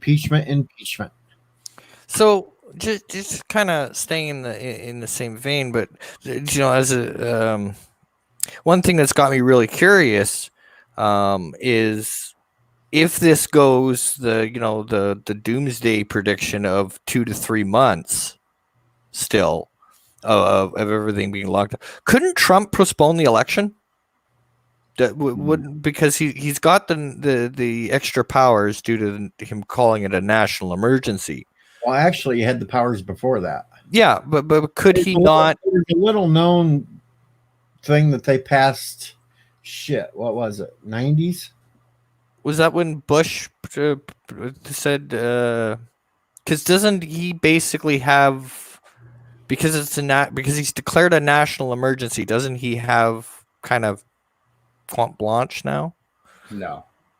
Well, he doesn't quite have carte blanche. No, he does have the power to tell certain industries that they should focus in on making items to help combat this. Okay. But he can't just shut down anything. Okay. Everything. All right. But could it affect the election though? Well, see, that's the thing. If the Democrats keep postponing theirs, I think it would require an act of Congress to actually do that, and there would be no way that the Democrats would allow it. The only way Trump could do it would be if he declared a martial law situation, but that I don't see that happening. Okay. I mean, No, and I'm not saying called he the would, Civil like, War overnight. Yeah, like I'm not trying to say, bash on Trump or, conspiracy theory. I'm just genuinely interested. Could he possibly do it if he, if the I don't believe he has the You authority. definitely have to go to Congress for it, and then the Democrats would just never allow it. Okay. but the thing is, he wouldn't want to anyway because who Right. the hell is the Democrats running against him? Well, yeah. Yeah. They have nobody that can beat him. Even Republicans would turn against him if he tried to suspend an election, because that would just be a complete affront to the Constitution. The funny thing is, you ought to ask, where in the hell is Joe Biden? Nobody's heard a peep out of him for the last week. I haven't heard it either. No, I haven't been paying attention though, to be honest. I'm already so tired of the nonsense. But nobody's heard from him for a week now. Well, he's probably depressed that he can't sniff young girls' hair anymore. Well, let's not go there. We don't need to go digging down like that. But I'm just saying, since he tried to do that town hall meeting online where he walked away from the camera and everything else, like he didn't even know he was still doing it or whatever, nobody's seen him or heard from him for a week now. Nothing. Where the hell is he hiding out at? They got him down in some bunker trying to keep the virus away from him, or what? It's possible. That or You see Trump on TV every single day. You see him there every single day. And Biden, yes, like Thomas says, planned counter press conferences, but nobody's seen it. There's nothing.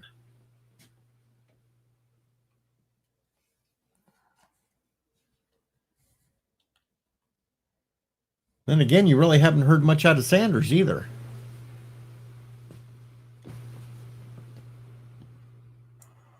No. I mean, they're both failing pretty hardcore, so I really wouldn't be surprised if at the last second here, Hillary, or I think they were even saying Oprah could even drop into the race, which I think would be friggin' hilarious. We can give up the hashtag where Hunter is and where's Joe? And Could you imagine though if Joe was looking to be the front runner again, and then Hillary swooped in and took the nomination? Well, then they're losing for sure. Again. Biden pretty much got it wrapped up now because what all the shit Sanders said. Sanders pretty much killed his own campaign. Yeah, that's true.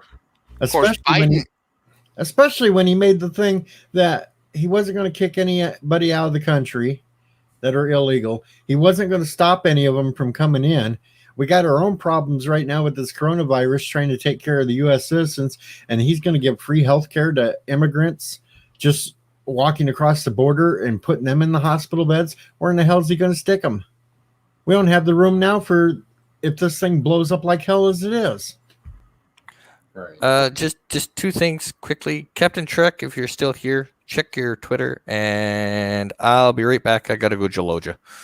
You go, Jaloja. There's just a press conference on tonight. I think they're sending another 9,000 hospital beds out to California. Or maybe it was 1,000. I don't know if it was 9 or 1, but at least they're starting to get started on that, so our hospitals hopefully won't get overwhelmed. I don't know. I heard they sent that one Navy hospital ship up to New York. Yeah. And Carnival has actually said they would offer cruise ships for hospital ships also, which is funny because it kind of all the nonstop news coverage really kind of started during a Carnival cruise. See, I'm not sure about those damn cruise ships using them as hospitals because that's like so cramped as it is. You're not going to get good ventilation in there to try to. You're just going to have these concentrated pockets of the virus. Right. It'd probably be more like a damn leper colony. And they can't even give you a straight answer on how long this shit lives on surfaces of counters and shit. You hear from one source that it could be like up to 3 days the damn thing could last. And you hear another one, it's like only, it clears out about 12 hours. What the hell is it? There is one peer-reviewed study out there that I saw. Let's see if I can find it again somewhere.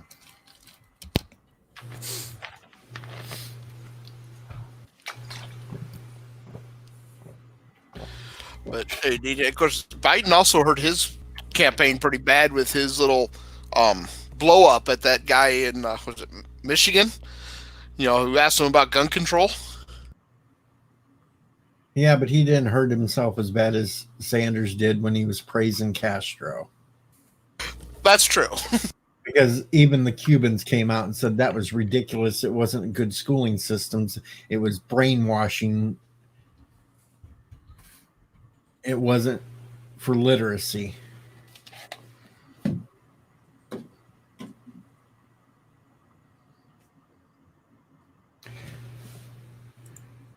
But you got to wonder about the election. What's going to happen if they keep having to delay all these primaries and shit? I think what's going to happen. I don't know about the Republican side, but the Democrats will just finally come out and admit that Biden is the nominee. You know, Well, Trump already clinched enough points with Illinois. He's already sewn his up. did he officially? Okay. He officially clinched with that Florida, Illinois, and whatever the other one was, because Ohio backed out the last second. Yeah. Well, I didn't vote that day. I was still sick, and I didn't leave the house. So just because I'm curious, and I kind of find these kind of topics interesting about what other countries can actually, what their leaders can actually do and stuff like that. Now, let's say this was November instead of now, where everybody's quarantined and stuff like that. Would he then have more of a leg to stand on, or would he be still, it would be against the Constitution and bad to delay the election? The only way the election's going to get delayed is if Democrats demand it. Yeah, it'd have to go through Congress, I think. But I don't know. If this was November, he might have the authority in that situation, but I'm not sure. He would probably have the authority if it gets a whole lot worse to where there's millions and millions sick. So I'm just thinking, I don't know if it's the same down there, but I know election day here, you have large groups of people together to vote, because you're going to get those waves of people coming in on their break or after work or right before work to vote. So you're going to get, 50 to 100 people in a line. And if we're facing what we're facing now, then, which we won't be, but knock on wood. But if we were, wouldn't the responsible thing be to, okay, no, not now, but after this, then yes, but now no, or do it like a home vote, I guess, would be, they I don't know. Well, Either way, you're getting shot in the foot. Josh brings up the point, why not send the guy from both parties going door to door? Well, the logistics of that would be impossible. Right. And And plus- you'd have some guy just sitting in the van at the end of the block, just checking off things. Yeah, because to me, I find that interesting. It just the hypothetical. What if? Could he? Under what circumstances would this be okay? Under what circumstances would this be seen as a power play? That kind of this. So that kind of that's I like thinking about things like that. I mean, We're even if it really was not done for the gonna- good of the country and both sides pretty much agreed on it, the Democrats would play it as, Republicans making a power play, and it would just turn into a huge political mess. Okay. It probably would literally just tip the balance to the point where our political parties would push the citizens into a damn near civil war. You're basically not going to have really any real idea what's going to happen until about July, when it comes down to the point to where the Democrats are supposed to nominate a candidate. Okay. So Trump, just because I'm Canadian, so our politics is a little different. But so Trump had to run again to get the nomination to be able to be the candidate for the next election. Technically, yeah. Oh, Yeah, technically, but usually there's nobody that ever runs against the sitting president at that time. Or you get a few nutbags that think they have a chance and nobody votes for them. yeah, And because Actually, I believe technically, there's no requirement for a primary election. The parties themselves can create the rules on how their candidate is chosen. That's how Hillary got all those super delegates last time around. As Democratic Party didn't want Bernie Sanders to actually get the nomination, so they gave her all these extra, votes that didn't actually exist. They were just there to use as a cushion. Okay. But I think it's been done for so long. It's tradition to have the primary. Okay, I don't think it's law. Okay, because I know up here, ours like the once the leader of that party has been chosen, it's automatically assumed like they're running. Like we don't have that primary thing. The only time that happens is when a leader of a party steps down or is, basically built up enough hate within his own party that he steps down just because he has lost faith within his own party. And then they hold that. But I mean, and the other major difference is right now, like we'll use Trudeau because he's the reigning prime minister and the head of the Liberal Party. Trudeau can run in every election he wants until he decides to until he either gets defeated, and then he can still remain the leader of the Liberal Party. And basically, he runs until he doesn't want to run anymore, which is the biggest difference between our prime minister and your president. Is your president can only sit for 2 terms. Our prime minister can sit for until he loses. Oh, really? Wow. Mm-hmm. Jean Chrétien was a perfect example of that. Do you like that, or would you rather have the Mets?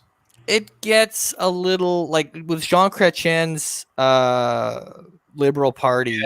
Comments. With Jean Chrétien's Liberal Party, it got to be where it was the same people in power for too long. Mm-hmm.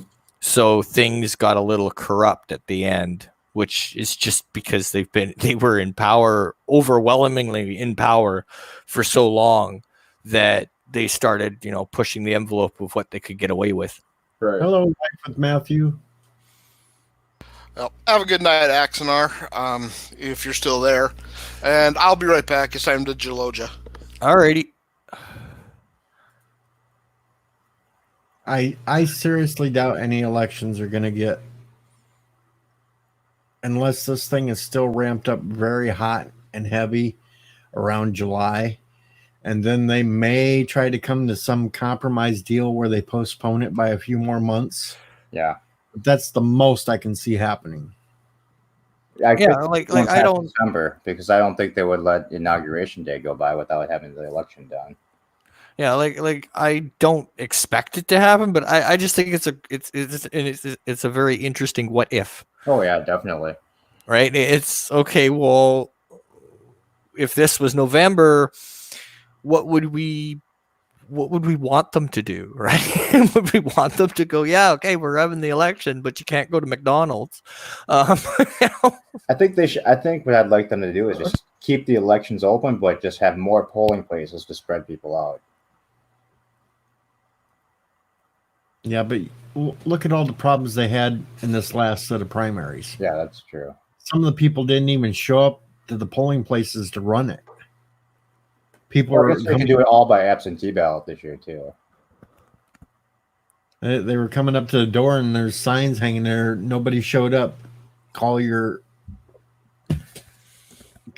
polling place or something. And it's just like, what the hell? And I will give you this, Thomas. Politically, the United States system is a lot simpler than it is up here. I'll give you that. Well, kind of. I still don't get the whole electrical college thing, but nobody does. That just makes me go, huh? But I completely understand the electrical college. It's to me, it's like, okay, but the overwhelming people voted this person. However, the higher ups decided, nah, you're all wrong. Screw you. We're putting this person in. It is the way it comes across, right? And Okay, It so, seems yeah, that way, but it's really you're looking at the fact that you're letting 3 states dictate what an entire country does. okay, Because well, that I can relate to. if you took out the electoral college, then you'd have California, Illinois, and New York running the country. Okay, so it's like up here in Canada, like right now, because of the way our elections are and the population. Basically, if you have Ontario, Quebec, you have the election. Yeah. Yeah. Okay, that I can And- understand. And then all these littler states that have fewer populations would have absolutely no say so with what's going on. That's why the founders, when they set this up in the first place, set it up to where all the states could have equal representation. right. But I Okay. think it needs a little work because I think Iowa has a little too much power.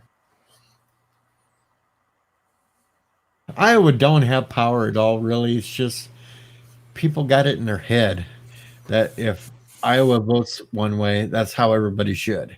But look what happened. Iowa went for Sanders, and by the time it hit South Carolina, the whole thing switched, and Biden took back the lead. So Iowa really don't have that much power. They shouldn't have any power at all, DJ. Well, yes, Iowa does stand for idiots out wandering around.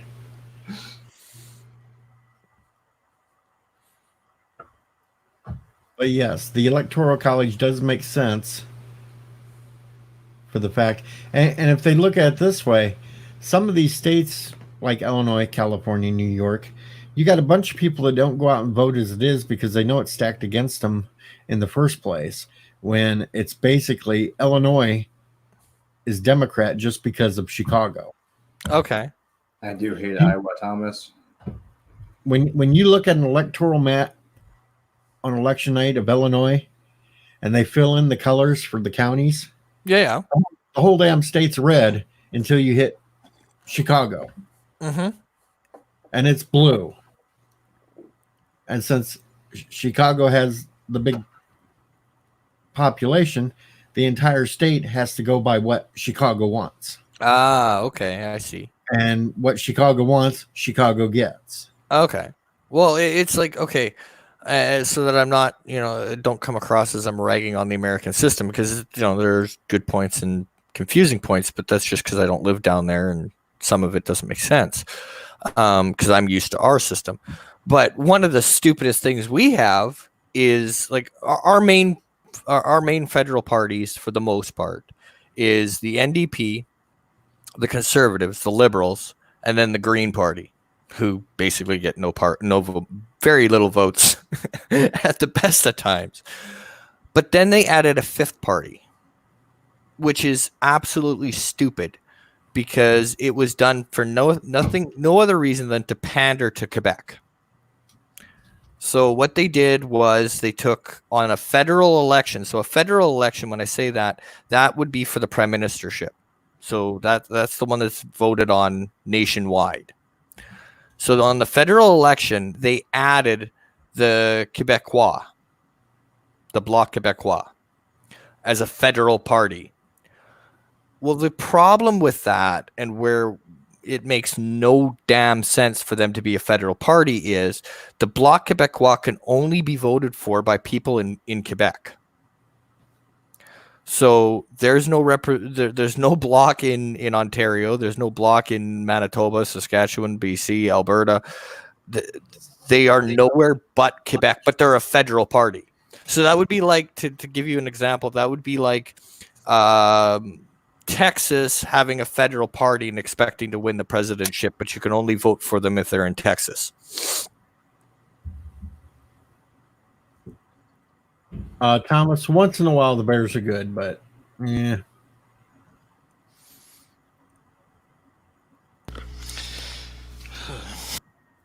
So yeah, we have our stupid stuff too. That's right. Everybody has something stupid shit going on with the government. Look how Democrats elect their candidate. Now this is what gets me. 2016, Democrats bitched because Trump won the Electoral College, but Clinton had more of a popular vote. But during their primaries, Sanders had plenty of states where he had more of the popular vote, but lost the states because of their superdelegates. What's a superdelegate? Sorry, Superdelegates I'm Canadian and are- stupid when it comes Okay. to American Now, see, politics. this is really dumb on their part, but superdelegates are divided out over states, which are basically party people that toe the Democratic Party line. Okay. So they can vote any way they want. They don't have to vote with what a state says. Okay. Well, they're pretty much all hardcore toe the line Democrats. So they all went to Hillary. Even though, like one state, Sanders won with 80% of the vote, he lost the delegate count because all the super delegates went to Clinton. Oh wow. So like stacking the deck, is that kind of the way Yeah. it goes? So the Okay. Democrats bitch about the Electoral College when their own primary system is set up exactly the same way. Okay. Okay. That clarifies things a little bit. So what the hell? Yeah. I think you should- And we won't even get started on how Chicago runs things. Yeah, Chicago lets dead people vote. So Oh boy. Yeah, there was probably about 50 years ago. The motto in California was "Vote early, vote often." Oh wow. Okay. Awesome. Sweet. and comments, yes, Hillary had more votes than Obama, but the problem was Hillary ignored certain states like Ohio, Michigan, and all them states where she naturally thought and assumed that she would win. But the working people of those states didn't like the things that she was saying about closing down the coal mines and all that, and her being for NAFTA. And the working people said, screw this, we're not voting Democrat. And she lost all them states that she thought she would win because she never went and campaigned in them. And they all went to Trump. I think the candidates should just have a death match. Celebrity death match. Political death match. That's right. Like Jeff points out, the Democratic Party super delegates include party leaders and elected officials. Oh wow. Okay. Well, yeah, because like when I watch the election from up here, because we tend to do that because it's on all our TV screens anyway, so might as well. So it just some of it didn't make sense because we always say shouldn't that be? And then the other thing I find funny, just to confuse things even more, is the color choices. So in the States, your Democrats are blue, and your conservatives are red. And it wasn't always that way until like Nixon's era. Okay, Before so Nixon, it was flipped around to where Republicans were blue and Democrats were red. okay, because up here, liberal, which would be the easiest way to equate them is Democrat. Yep. So they're red. And then our conservative party, which would be your Republicans, are blue. So And that's the really confusing thing, because if you go to other countries like over in Europe, Australia, when they say liberal, they're kind of meaning a conservative, more Republican. Mhm. And that's what gets really confusing. Good night, Captain Trek. Yep, everybody's watching the bunny stream and they're falling asleep. Have a good night, Captain Trek. I'm sorry. Have a good one, Captain Trek.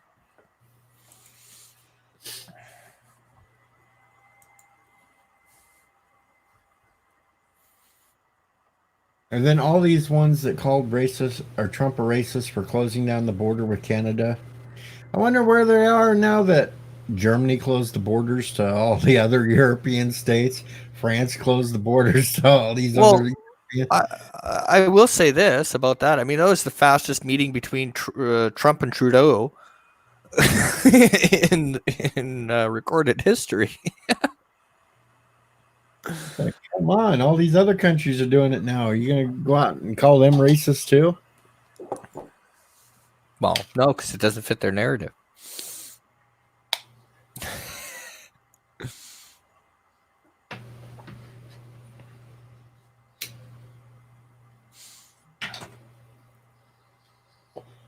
And don't make me go back in time when all the parties were even different names like Whig and Tories and Bull Moose.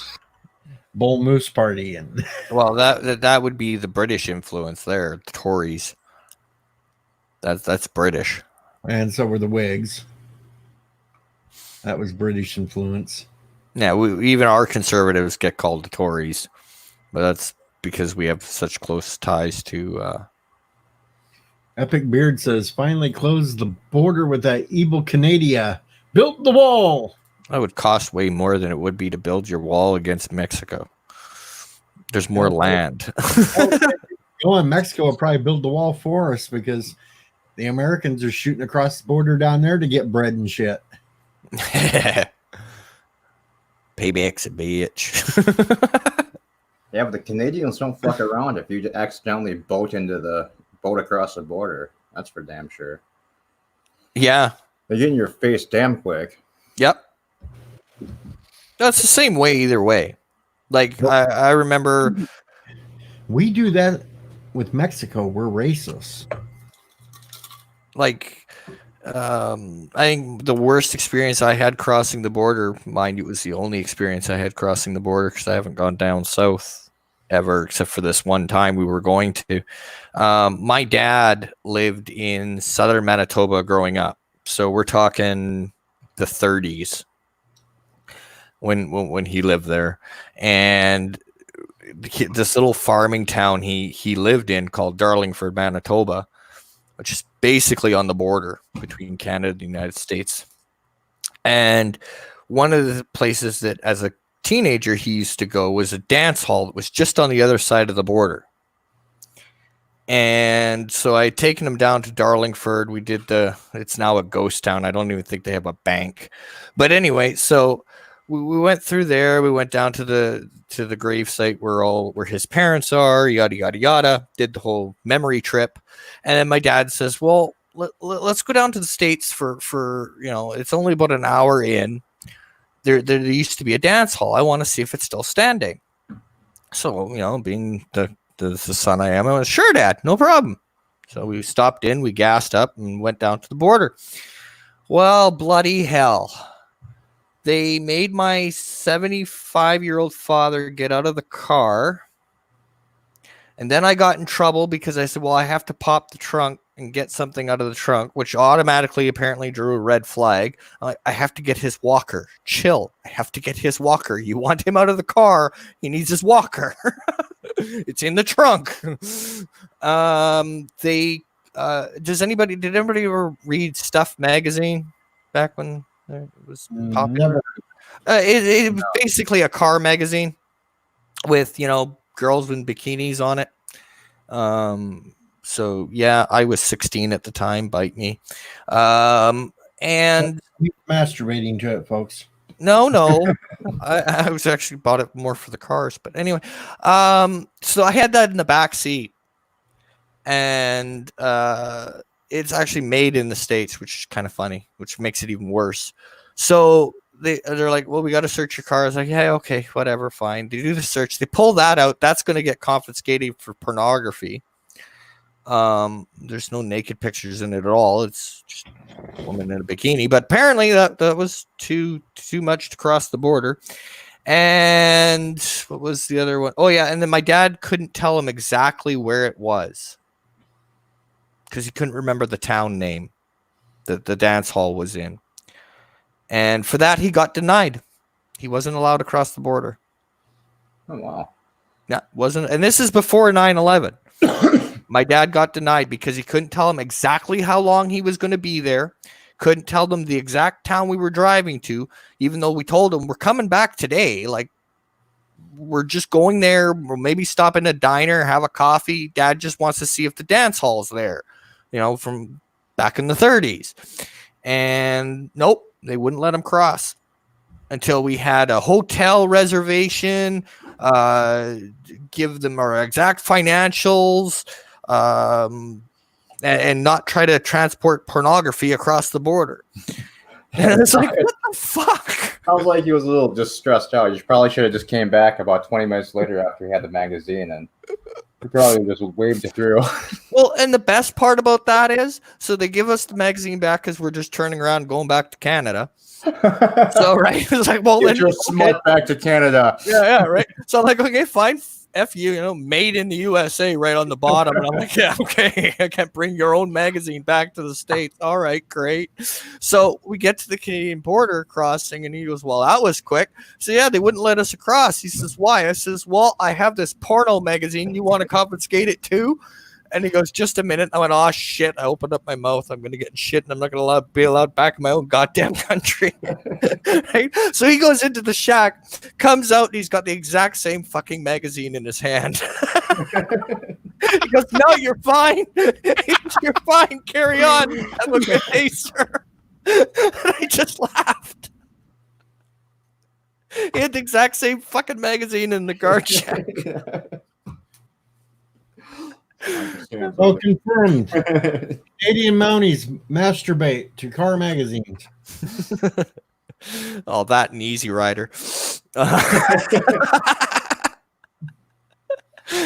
Oh God, I just dated myself. But yeah. Yeah, you're still younger than me. Mm-hmm. But yeah, that was my one and only fucking attempt at the American border, and I was so pissed. Well, I was pissed off because they made my 75-year-old father get out of the car and stand there for a half an hour for fuck all. And then they basically grilled him like he was on trial, and all he wanted to do was see if the damn freaking dance hall was still up. That sounds about right. Those guys are probably so bored. That was probably the highlight of their day. It was like, what the fuck, man? And Dad used to, and Dad laughed because he's like, shit. Back when I was a kid, we just fucking crossed the border and crossed back, and fucking, you'd have a buddy in the town, the farming community down there. They'd come over for dinner, and you'd cross back and forth, and nobody batted a fucking eyelash back then. But yeah. Well, you can blame South Park for that because we know how evil the Canadians are. Oh, yeah. With their flip-top heads.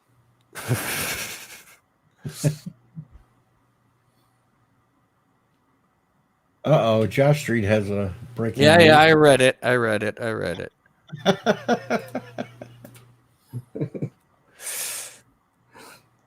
a good thing he takes us well, or he'd send the Mounties after us.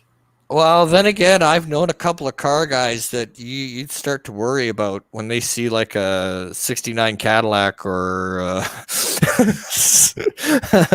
Camaro that's just idling right. Oh, there's a couple of them I'd worry about.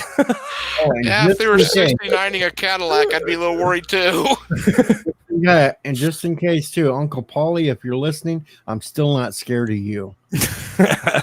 Oh, big words. I will feed you to the hogs.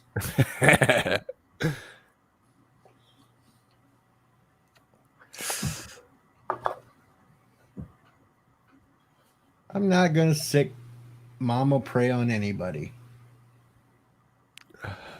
No. Josh Reed's saying that Rambling would sit and Mama pray after us. I would never do such a thing. Mama Prey won't come after me because she loved my impersonation of Bird yesterday. Got that message on my posting from Bird yesterday. She just busted out in her hysterics when I started doing the Bird impersonation.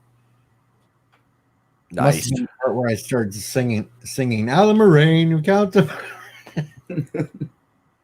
Oh, that was just disturbing. I did that wearing the Bird of Prey 5 hat on yesterday, and it's just like she heard that and cracked up laughing. I'm not worried about Uncle Polly. And no, I'm not the father. She even agrees to that. I'm not. I'm actually special. I got Mama Prey on Facebook. Ooh.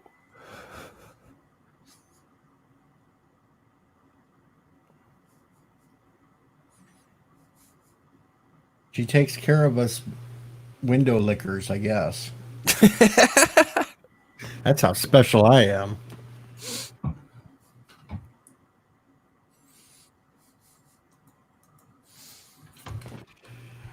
Well, now, you guys need to carry on for about 2 minutes because now it's my turn for a Gelogia break. I suppose we'll allow that. So what happened? I'm sitting here. They want me to flush my body out. So I'm drinking shit tons of water. And now, of course, I got to run all the damn time now. Yep. So what DJ's trying to say is he's got to remove his anal douche. No, I do not have an interview.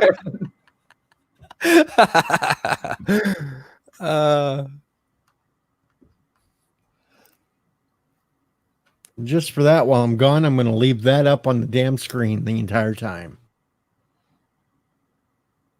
Nothing else.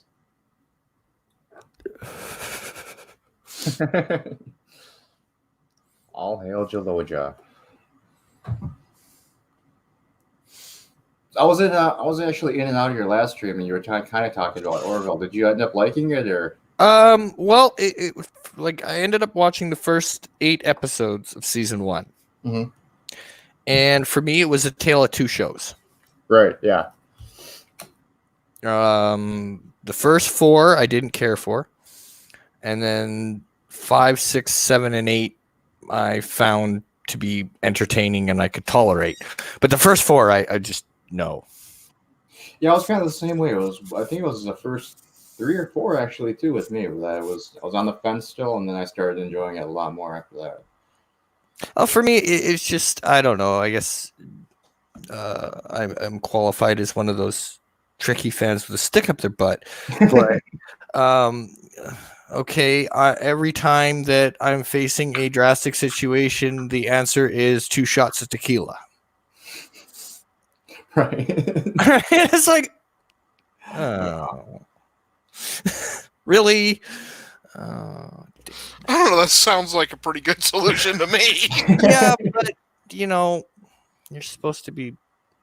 Yeah, I was just never a huge fan of Seth MacFarlane anyway. So, No, that's why I originally avoided the show. I wasn't a Right. big. I think I've only seen some of Family Guy, but I've really never watched any of his other shows at all. Yeah, well, for me, it was like my biggest fear was they were going to spaceball Star Trek. Yeah, me too. And it was like, nope, I don't need to see that. And, after the live stream, especially with Orville Nation, I'm like, okay, I'll give it a shot. And my rule of thumb is I usually watch the first season. No matter what my initial gut reaction is, I watch the first season. I give it a season. Mhm. That's why I watched the first season of Star Trek Discovery. I gave it an entire season. That's And what I was like, hell no. Right? I don't care what they do in the future. Hell no. And but I gave it the season to, okay, is it going to self-correct? And it never self-corrected. So, Yeah. but I mean, Orville, the 8 episodes I saw, I can honestly say it was a tale of 2 shows. No, I agree. It definitely I was. go take a piss and I come back and it's on Star Trek. No, Star Trek Orville. Orville. Same stuff. Yeah. I'm sorry, DJs. We'll get back to happier topics. Today I heard of No, that's 74 okay. people died from COVID. No, actually, I was having fun because all these people are spazzing out with no sports. Oh, yeah. for a couple of times this week on my Facebook page, I put marble racing down. Oh, I'm still waiting for the backlash because hockey's been canceled. So they can- Canada should be rioting right now with Yeah. that. no, Epic Beard, I do not hate Star Trek. And the NFL, I mean, just must be laughing because they're in the off season anyway. So Yeah. Yeah, the weird thing is they're actually already talking about postponing their season. But a friend of mine on Facebook made an interesting observation, though. They canceled NASCAR, which is one driver per Yeah, I car. know. Yet boxing is okay. Right, exactly.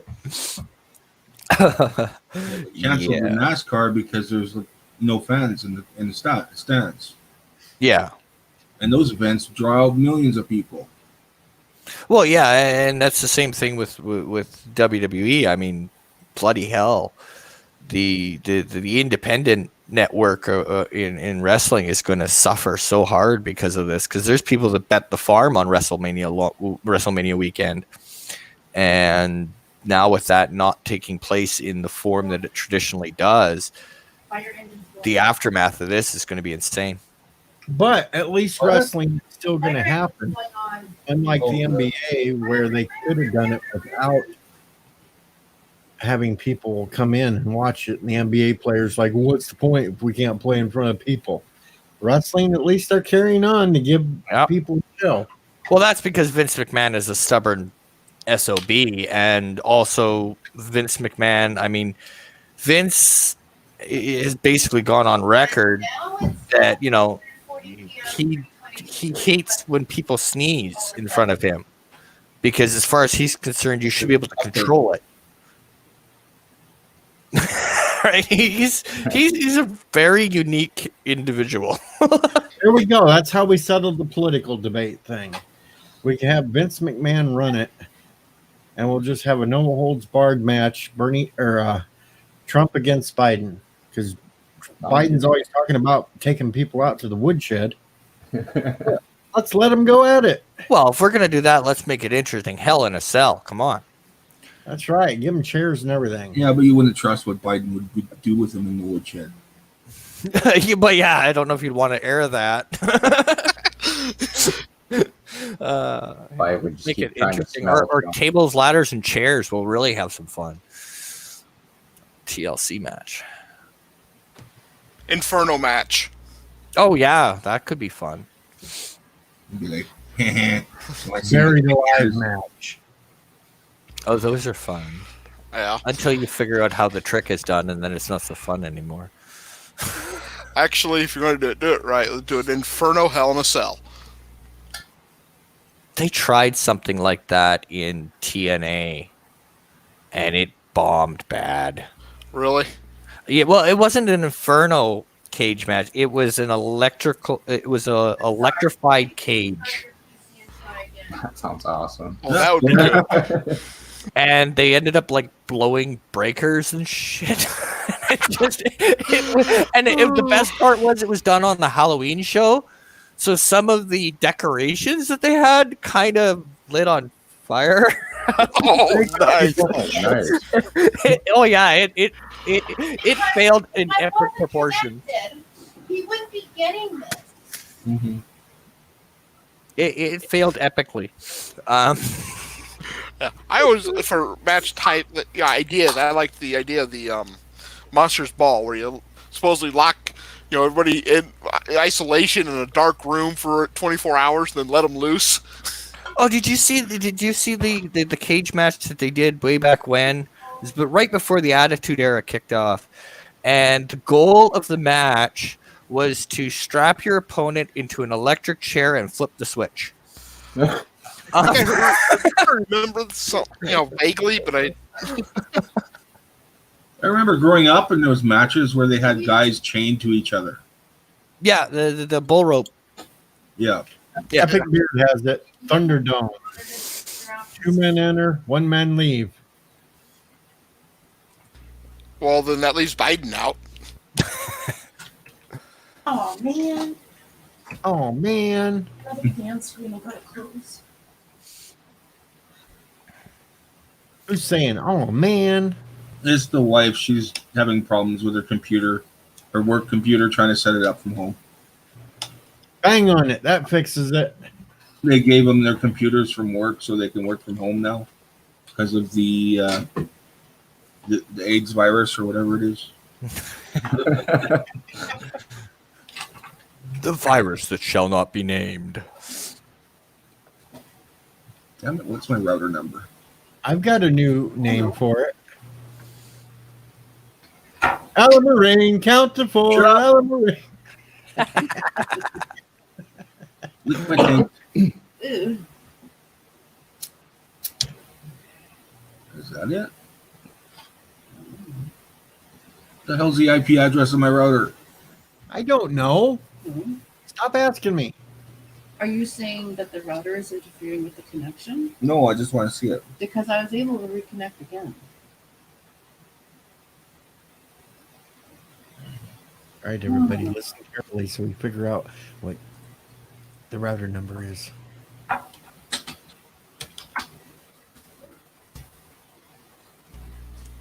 Oh, Thomas Potts has got a good idea. Whoever lasts longer listening to the Bird of Prey Australia accent. Poor bird.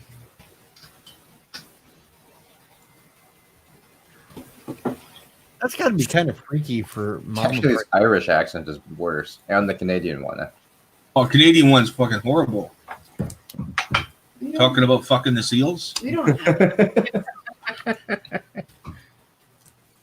And Bird, when you do watch this tomorrow, in all honesty, I love you, Bird.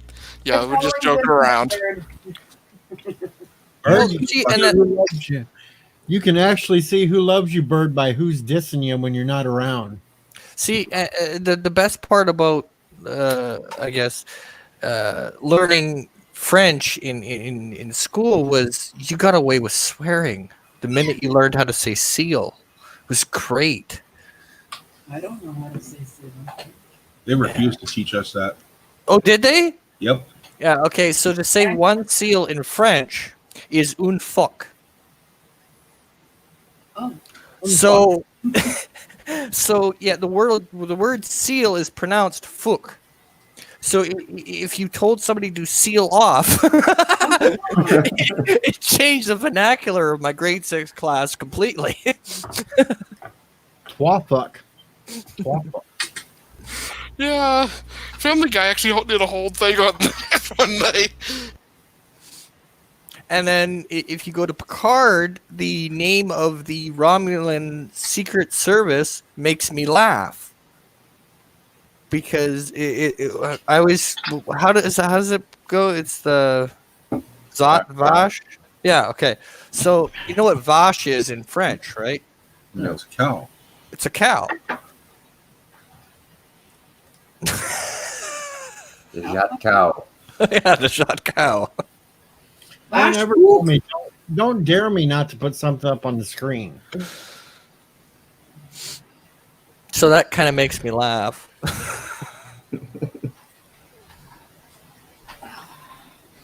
Hello, Darren. Hello. Hey, Darren. Hey. what do you need the router number for? Just looking. So I can go try to connect again without you. Yeah, messing go with ahead. me? Leave us alone over here. You Soab. Okay. You sob. It's been a long road getting Oh. from there to here. Mm. Yes. One of the first things that I ask people when the Enterprise comes up, or one of the first things people say when this Enterprise show comes up, and I'm talking casually with them, is how much they hated that song. I love it. It grew on it grew on me. It grew on you. Yeah. I sing it every time. Yeah, there was an the second 2 seasons had a more up tempo version of it, but yeah, I mean it wasn't. It was different. Typical, You know? yeah, not your typical theme song. Yeah, it wasn't a march or anything. I mean, their original plan was to use the callings wherever you may go, and it was used in the trailers for the show on UPN when they show the the scenes and footage and stuff. They'd have that song playing, but then at the last minute they couldn't get the rights, and so they had to dig into into the Paramount vault of music to select one, and somebody picked one out, and Braga didn't have time to say no, and so they were stuck with that song. Watched But- the episode with Seth MacFarlane in it today. There were two. Well, the first one Yeah, that was where he was on screen for all of 4 or 5 seconds. well, he had a line, I think, didn't he? Yeah, he did. Tripp was giving him shit for not checking the whatchamacallit. Well, Tripp got a shock, as I recall. Yeah, that's what. Yeah, if I recall correctly, that he got a shock and then he chewed out Seth MacFarlane. Yeah. So Yeah, right now I'm still going through the entire series of episodes of Enterprise again.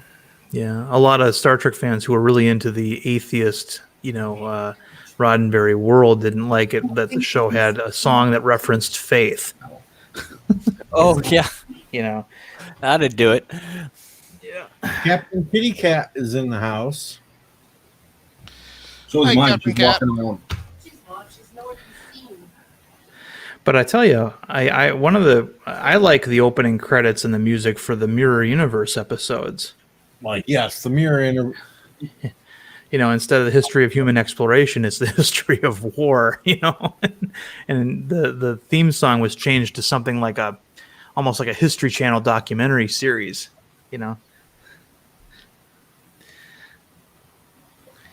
And I just watched the other night. How many of you seen the Star Trek Continues series? I saw bits and pieces of it, but it's been a while. Yeah, I've seen one episode, I think. Episode 3 was also a Mirror Universe episode. They're on that one too.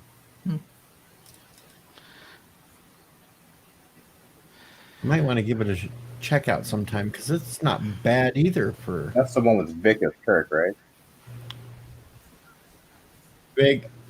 Vic is Captain Kirk on that one. Right. Okay. It's got Doohan's son is Scotty on it. That's neat. That's the guy from MythBusters as Sulu. Yep.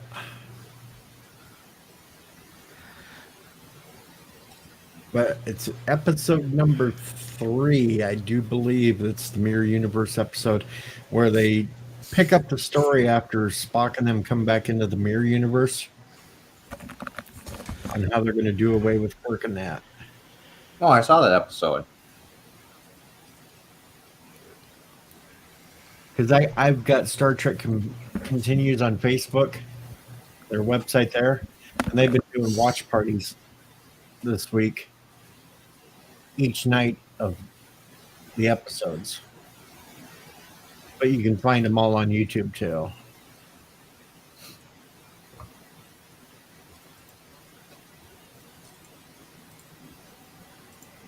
And yes, Epic Beard, Enterprise does get better with age. As long as you can leave off that damn last episode. Yeah, I don't ever watch that. I can't bring myself to do it whenever I watch the show. I just okay, I stop at the last, the second to the last one. I thought the series ending with Trip, bawling his eyes out while, because of the death of their daughter, and and T'Pol stoically weathering it the way her people do. I thought that was a better way to end the series than These Are the Voyages. The only thing cool about These Are the Voyages was at the very end when they had the montage with the various captains, saying the words, and Archer, and it ends with Archer saying "boldly go where no one has gone before," because he never said that in in the show until then. Yeah, it's just a shame that the heads that took over CBS hate Star Trek so much they killed the series. No, they kill it and then they hire people who don't know what they're doing to recreate it. I mean, the reason why CBS went along with, and gave it to Kurtzman's outfit was because CBS has never actually made Star Trek before. Paramount was doing all that stuff before. and it's just a mess.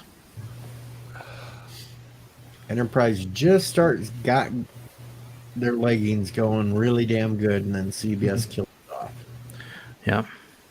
And it usually takes a Star Trek series at least 2 seasons before they start getting good. And I thought that, things turned around in season 2, but they really turned around in 3 and 4, Well, the other problem, though, with that was they never could find Enterprise a good home to sit on to actually work up a fan base. Yeah. It went from UPN to Sci-Fi, and Well, no, it was on UPN all 4 years. Yeah, it's on UPN for us too. I thought that last season was Sci-Fi. No, it was on UPN the whole time. And yeah, I mean, UPN had so many winners, like America's Top Model and what else is on UPN? I'm sorry, Josh. I won't For a while. talk about that More episode. sci-fi. Yeah. Well, gentlemen, you all have a great night. I think I'm gonna log Go off to here. bed. Go to bed. Have a good one, night. Night Breeze. Have a good night, Night Bruce. It's Night, been night. fun. And off to Pornhub he goes. Yeesh. Well, I guess that's better than X Hamster. That's better than Pornhub. What is? Oh, Porg Hunt? Pornhub. Yuck. But Random questions at Birdstream today. Oh my God. it's funny too because I was looking at In a Mirror Darkly today. I actually got copies of the episode right here on YouTube. I bought them on YouTube because then I can look at them with my computer. And the CG quality of the Defiant model in that was really good. It had a lot more detail than they really let you look at.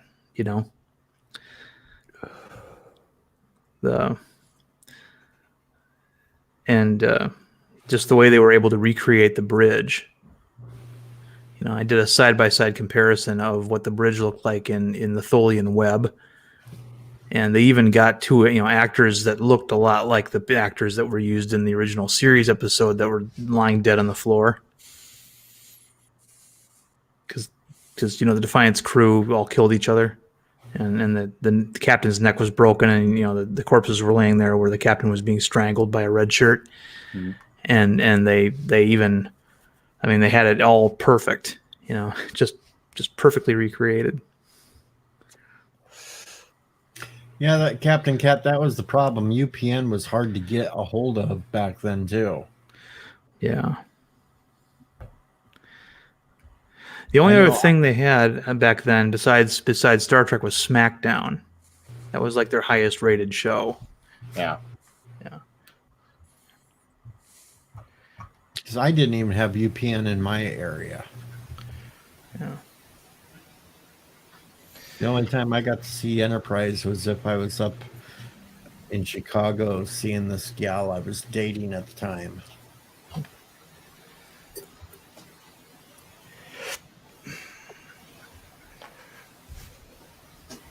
I never even got to see the whole series all the way through until Sci-Fi Channel picked it up for reruns. Yeah. I miss the old-fashioned Sci-Fi Channel. Yeah, when they actually played science fiction. Oh, yeah. Yeah. Well, it's the same thing as the History Channel. And MTV. It's gone to hell. Well, all these specialized channels all of a sudden diluted their formats, and I don't get that. But I guess they thought they needed to do that in order to compete. But do you really need to compete when you pay $90 for a package that includes all the channels? Maybe it was a ratings thing for advertising revenue. I don't know. But I liked it like Sci-Fi Channel much better with the original way it was, where they had really cool, a farm on an alien planet, kind of bumpers and things like that. And then they changed it to look like some sort of computer interface that you were using. And that was really stupid. They made it so that the channel itself looked like you were selecting the next show that it was going to play. And it's like, don't do that to me. don't try to don't try to make me think that I have a say in what you're actually showing. Just be like a normal channel and show the stuff. I mean, when they started making their own programming, I think that's also when they kind of started going downhill. I mean, I understand the need for them to eventually do that. You can't basically have a channel that just had old reruns of old shows continuously, but and some of the shows had some interesting premises, but yeah, that's when I think the show started really, when they started pimping their own stuff more than the classics. That's when I started giving up. Well, I liked it when they were playing like Eureka and stuff. Yeah, Eureka wasn't bad. I think they had another show called The Chronicle, too, about a tabloid newspaper that reported on alien babies and things, but everything they reported was real. And I thought that was a fun premise. Sanctuary, Warehouse 13, those were good shows. Yeah. But, that was, for a while there, the only place you could find the Incredible Hulk reruns. And they also had Space 1999. They would run certain shows seasonally. They'd have The Prisoner on for a couple of months, and then they'd bring it back the next year. Twilight Zone was always a big one in my house. When I would watch it, they would have a Twilight Zone marathon on Thanksgiving and on New Year's for 24 hours. They just play those, and I could sit there and watch those all day.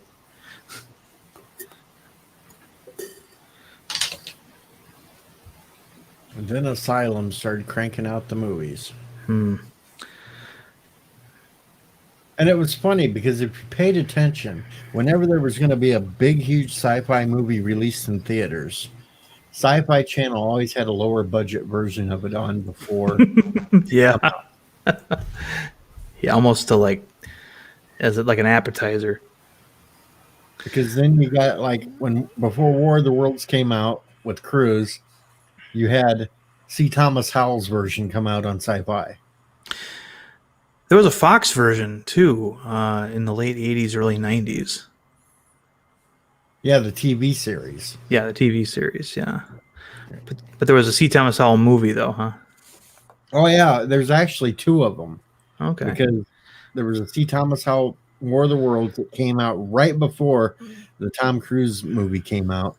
Mm-hmm. And then it was like a year or so later they came out with War of the Worlds 2, where some of the aliens came back and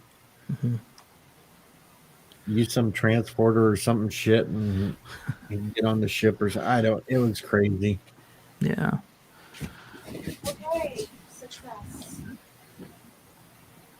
And I don't care what people say. I love the Sharknado movies. Yeah. I love them cheesy B-style movies. Well, they had on Sci-Fi Channel. They used to have a Roger Corman theater. They'd have an event where all week they'd play a different classic Roger Corman schlock, sci-fi movie. What's that? Roger Corman also actually, before he died and all that, was making some newer ones for Sci-Fi. Right. I think Sharknado was one of them, wasn't it? Or Sharktopus or something. Might have been Sharktopus. I know it wasn't Sharknado. Okay. But I mean, they had X, the Man with X-Ray Eyes, which is one of my favorite schlock, sci-fi movies.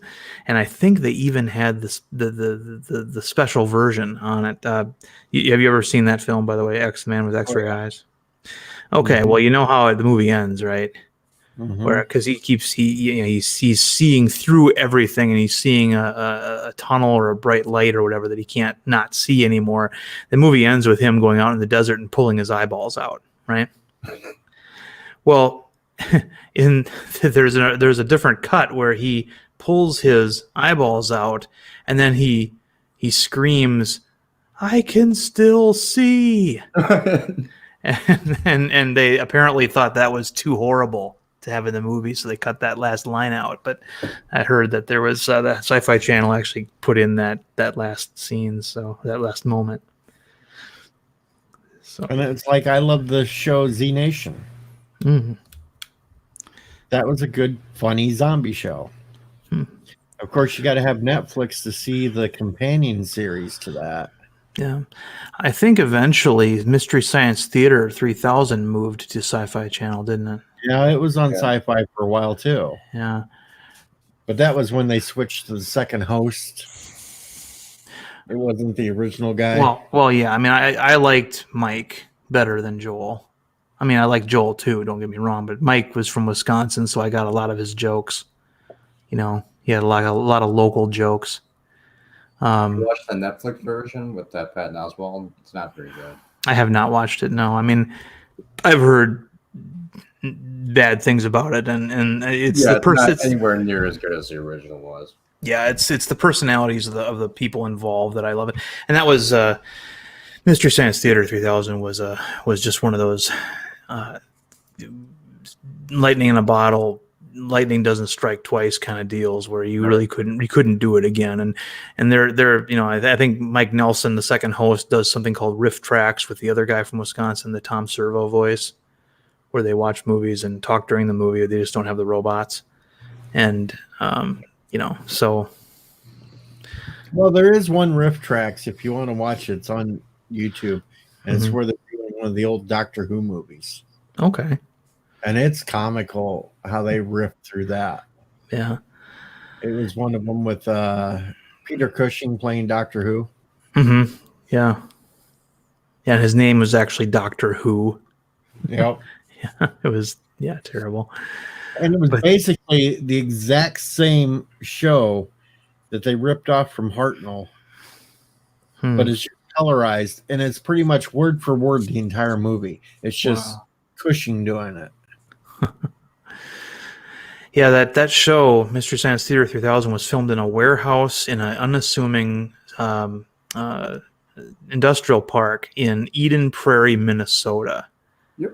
Which is a suburb of Minneapolis. And That's at my house, actually. you know, and the thing was, they kept that a secret for years because were building up a fan base, and you know, especially in the Minneapolis area, you know, that was where Joel Hodgson was from. He, you know, his house was on Snelling Avenue, which I passed all the time and didn't know it. And you know, and it's just so funny because they when Comedy Central or the Comedy Channel, as it was originally called, was setting up, they wanted the show to film in New York, and they're like, we can't. We'd have to, you know, because that would require them to strike the set every week, and then, you know, fly back, and you know, so they were given special dispensation to film it, you know, in Minnesota where they could all be together, and yeah, I mean, they had to watch each movie like 5 times. You know, and they had to create jokes with each viewing. They usually watched it 3 times to get the jokes, and then one more time to make sure that they timed everything correctly and time synced it, and then they watch it the 5th time but with the sound off while them reading the script.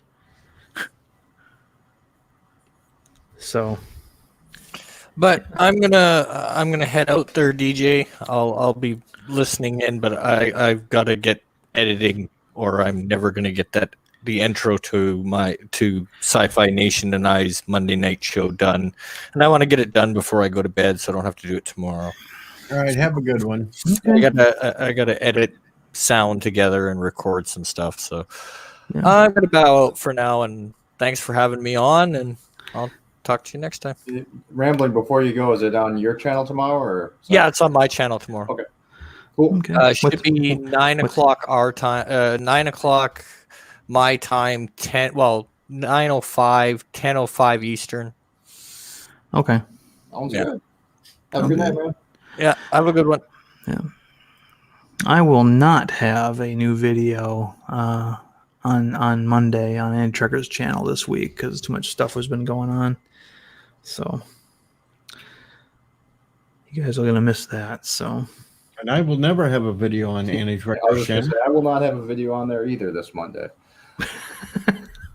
right, but I've been having never mind. I know. You weirdos. But no, I mean, I Mystery Science Theater was such a fun concept, and I loved the opening credits. I mean, they had a perfect, you know, theme song, homemade, you know, and That's just the terms that they use, the satellite of love, TV's Frank, just they really had something there. And I even like the movie. Now, if you want to watch some good old classic sci-fi, you got to watch MeTV on Saturday nights. If you have cable, right? No, you can pick it. Usually, most MeTV you can pick up using antenna. Right, but I don't have an antenna. Do they have a website? Well, they have a website, but I don't think they show the actual shows on that. I mean, if they're broadcasting via antenna, they might as well also have a website that has a stream. Well, you'd think so because they're like the old at some of their they changed the lineup every few months, like Sci-Fi did. But at one point, they were playing like the old Batman series, Wonder Woman, and Incredible Hulk all together, and then go into Svengoolie, or they'd have Star Trek. Mm-hmm. Yeah, what's funny? Adam 12. One of the I'm just on their website looking at all their shows. It was something that I read about was that young people, 20-somethings and teenagers, they have gravitated towards MeTV because it's more fun, better written, more clever television than what they're getting now. If you can believe it. Back when sitcoms had to be funny without being dirty. Yep. Though you could always pick out a few dirty points if you were watching Leave It to Beaver. Oh yeah. But they were more clever about it. You didn't have incest twins and all these other things that they have to have now, apparently. So now you just had Beaver falling into a giant teacup.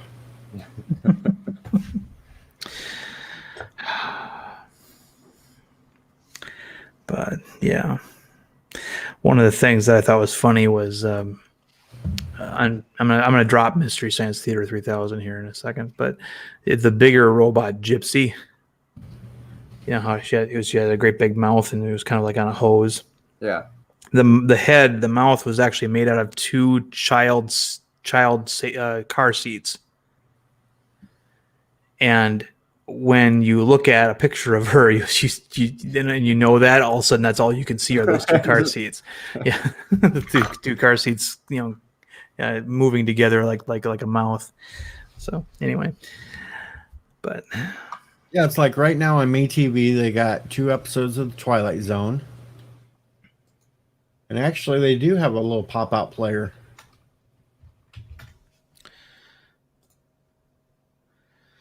And then they got, let's see, Alfred Hitchcock Presents afterwards, and The Fugitive, Mission Impossible, Peter Gunn, Highway Patrol, Dragnet.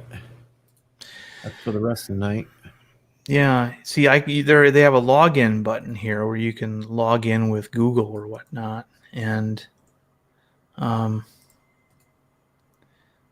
tomorrow morning's I Love Lucy, The Beverly Hillbillies, My Three Sons, Leave It to Beaver, Perry Mason, Matlock, In Heat of the Night, Walton's Gunsmoke, Bonanza, Rifleman, Wagon Train, Adam 12, Flintstones, MASH, Andy Griffith, Gomer Pyle, Green Acres, Hogan's Heroes. they also have a lot of T-shirts for sale on their site too. That's cool. I remember a couple of years ago there was a service that basically what they did was they would charge you like $13 a month, and they would basically you could watch the local TV channel of any anywhere in the country. And what they did was they basically just had trucks that had antennas on them, and then they would stream the broadcast television of local affiliates. And it was an interesting problem because basically they were selling programming for that they were getting for free, that because nobody all these kids were wanting to watch it through an app on their phone or on their computer instead of having a TV with an antenna. And they had a little bit of a legal battle, but the TV stations really couldn't do anything about it because they were providing the programming for free over the air. You know, so you know, but and I can't remember what the name of the app was, but their argument was what they're paying for is convenience. They're not paying for the actual, you know, material that's being broadcasted. So it's an interesting thing. You know, the technology is always way ahead of our legal system. Oh, definitely. I mean, right now they're trying to figure out how much airspace a homeowner owns above their home because of the whole drone thing. You know, Right. we didn't have this problem before, but now you got these drones that can hover, you know, outside somebody's window and look in, and you know, down in some parts of the country, people get up on their roof and shoot at drones that fly over their property, trying to knock them out of the sky. You know, like Yeah. you know, and yeah, there's been Turned into a little troll. what's that? Captain Cat's turned into a little troll. Uh,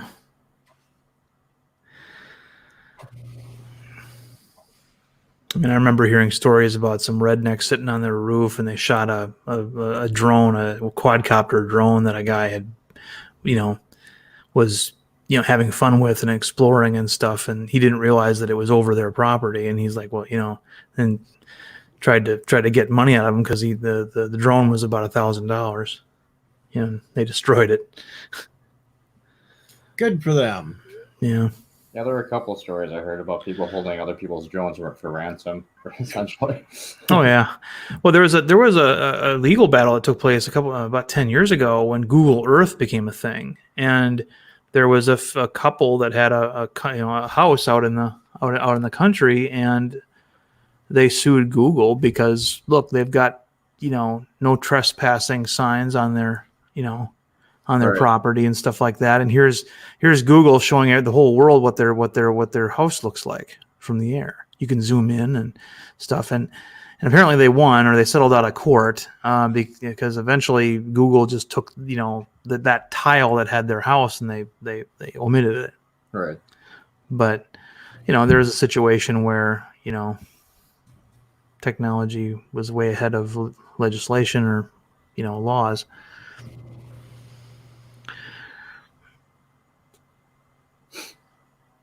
Kind of reminds me of. Oh, go ahead. I'm sorry. And now Epic Beard has to join in with Captain. It's like I tell 20 somethings this, and they and I tell them this, they don't believe me. But I told them that back in 1980, you know, the most popular, you know, home video game system was the Atari 2600, and in '81. The ColecoVision came out, and the ColecoVision was a console made by a totally different company, but you could play Atari 2600 cartridges on the ColecoVision, but you couldn't play ColecoVision on Atari because the ColecoVision was a more advanced gaming system.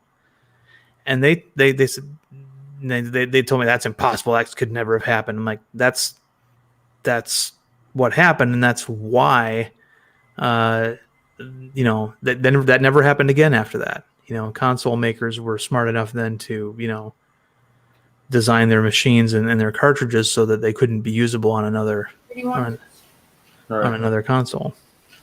Coleco Gemini. Is that what it was? Because That was a system that Coleco actually released, mm-hmm. and that's the one that that Atari went and brought him to court for. Mm-hmm. That was it could play like 2600 cartridges right out of the box. Yep. Yeah, that was my best friend down the street had one. They got a ColecoVision, and so they had a, you know, I mean, the 2600 games sucked in comparison to the ColecoVision ones, but like Donkey Kong for ColecoVision was way better than 2600 Donkey Kong. But still, it was a way for you know, you not to have to say goodbye to all your, you know, old games. Yeah. And yeah.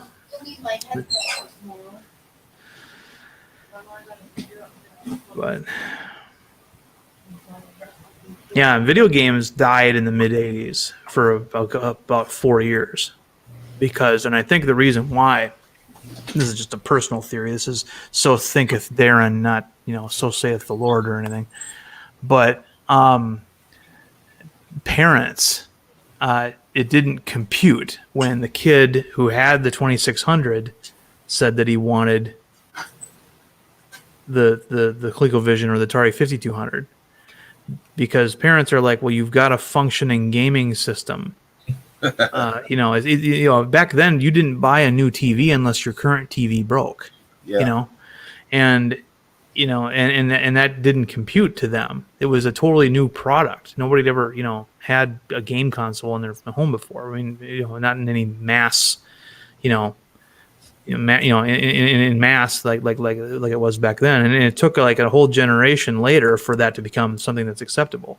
And heaven forbid you ask for other games. They're like, no, Combat, Ice Hockey, and ET. That's good enough for you. You got 3 games. Mm-hmm. Yeah.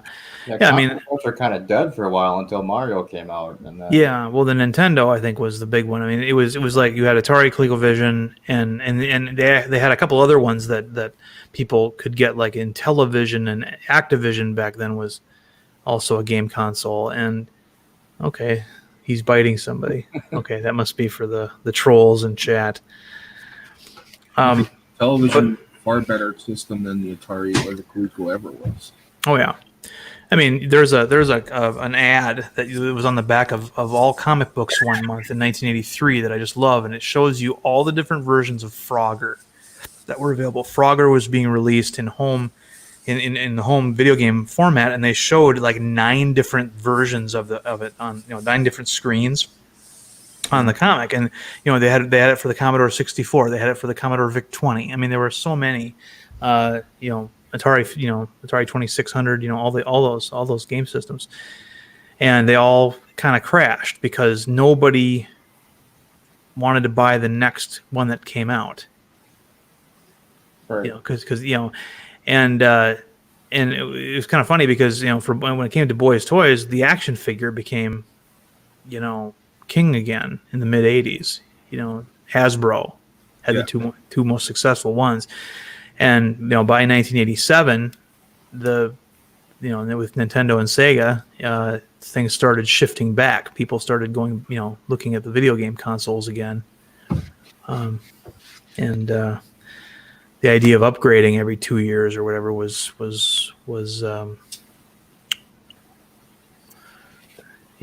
something that was more acceptable by then. Yeah, definitely. Plus, they made them affordable enough. So, when I was a kid, a kid couldn't earn $100, Right.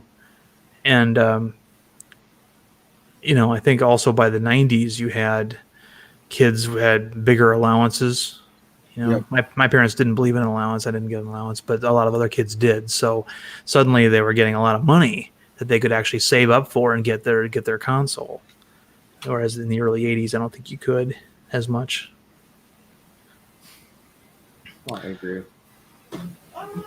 It's a nice dry erase board there. That's nice. Bio Mike joined us. Welcome, Bio. He gets so mad when I do this. But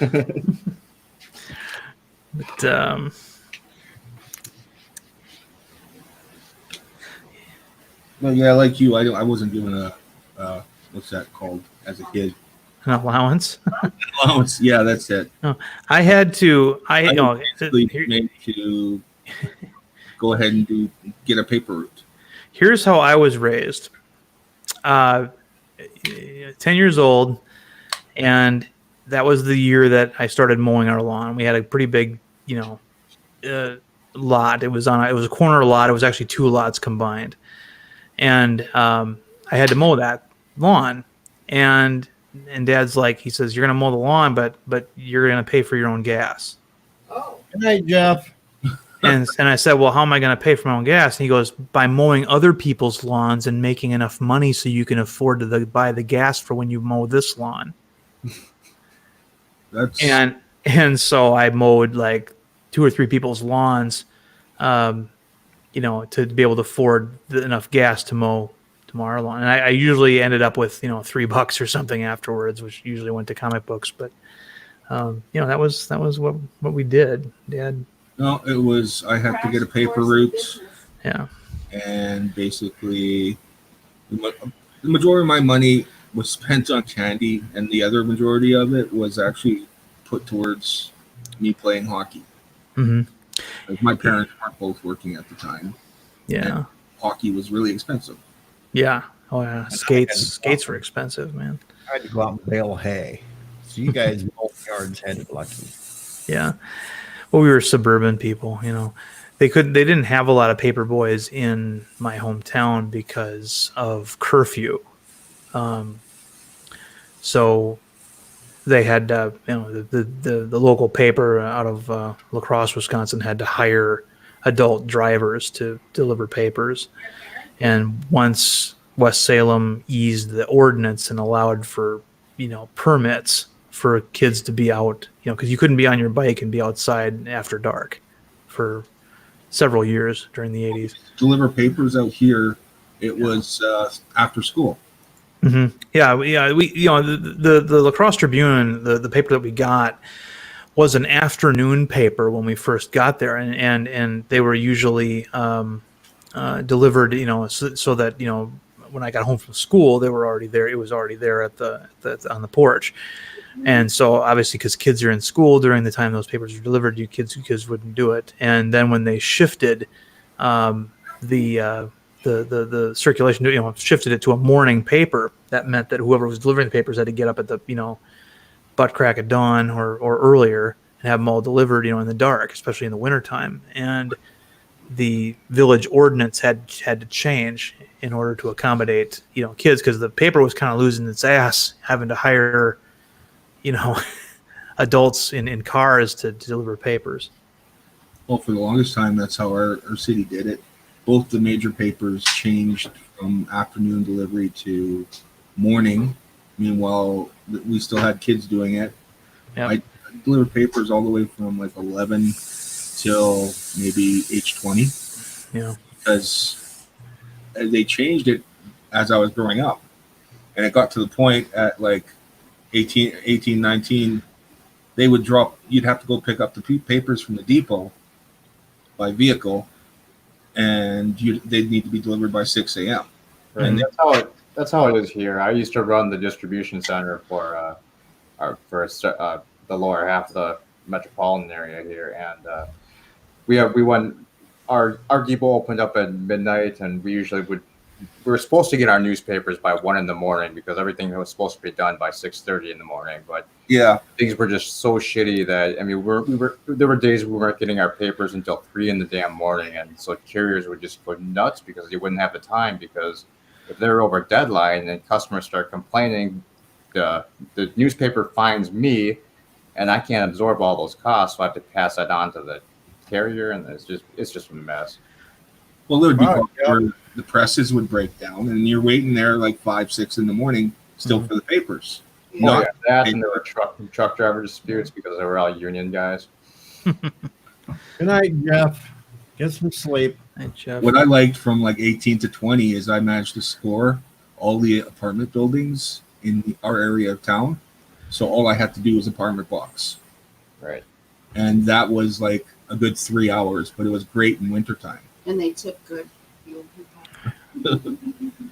I mean, the shitty thing now is that newspapers still want us to do all the work at 1980s prices. I was getting, as a depot owner, I was getting paid 55 cents a paper on Sundays, but I had to pay the carriers about 50 cents a paper. So I was only making 5 cents off of every paper. So that was ridiculous.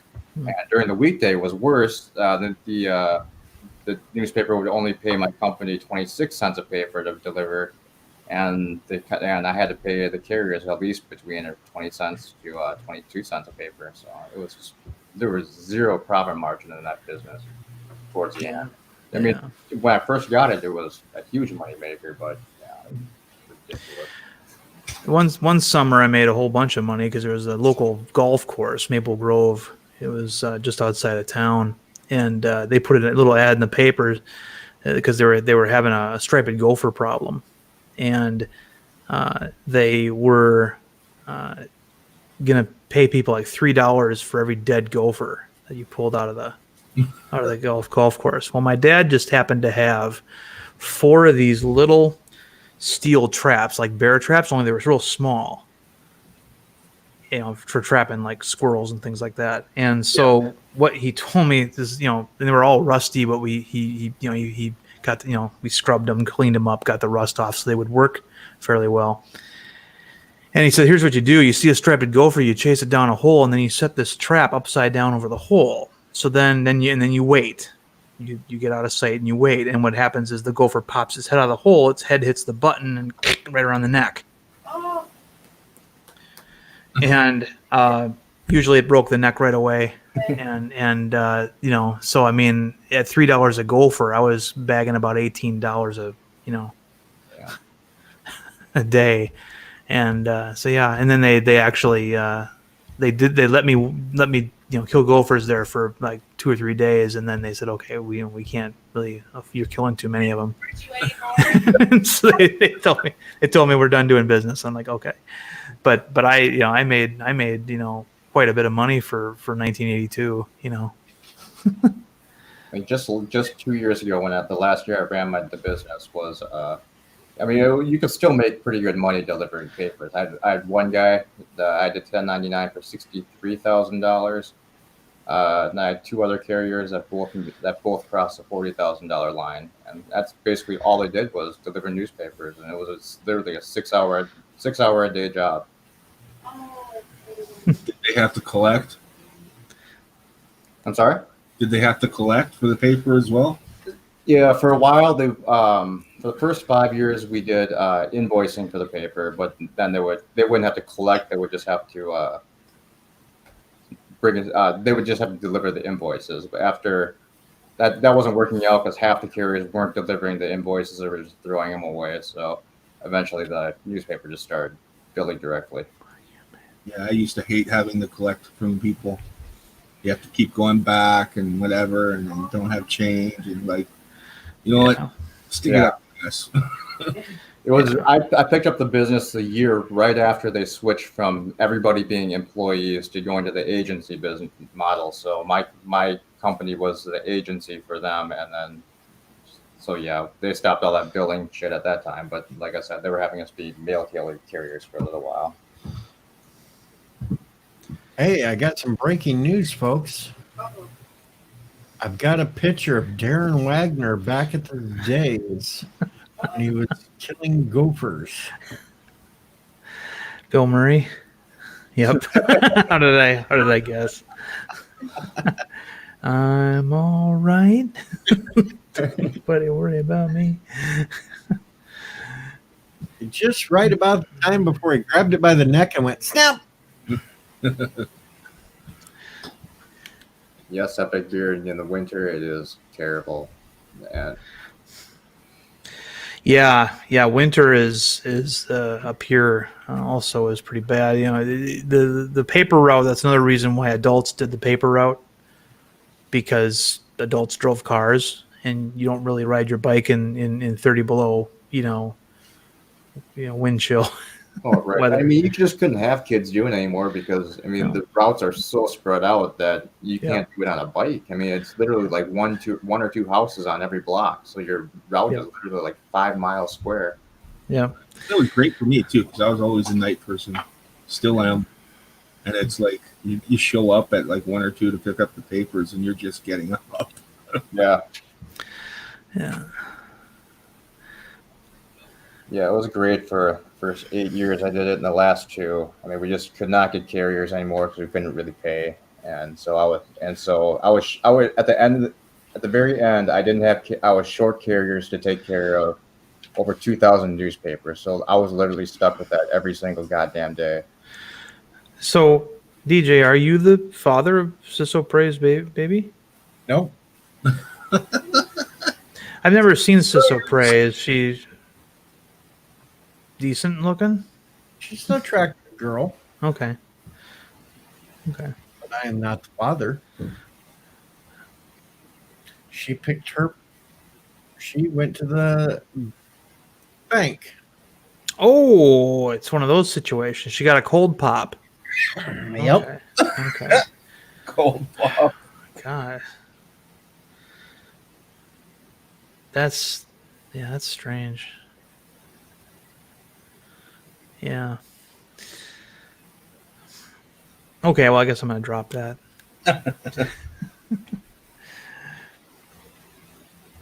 Speaking of paper routes and stuff, DJ either, Josh.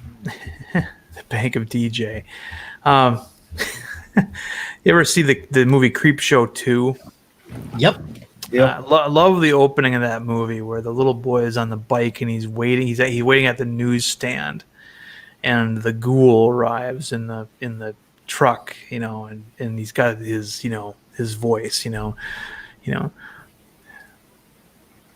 You're such a dedicated fan, Billy. Look at you waiting here for the first copy hot off the presses, throws him the issue, an issue of Creep Show, and starting the movie off. I always like that because it happens in broad daylight. They show like a small town somewhere in America, and they show the sunrise during the opening credits, and then they show the truck roll down and the kid's waiting there on his bike, and you're seeing a ghoulish monster, doing an everyday person job. And I just loved the surreal aspect of that. I showed that to my little brother when he was like 5 or 6. And it scared the crap out of him. Yeah. Is that real? Yeah. I did things to my brother that I'd never, I showed him things he should have never saw when it came to movies and stuff. Used to do the same to my sister.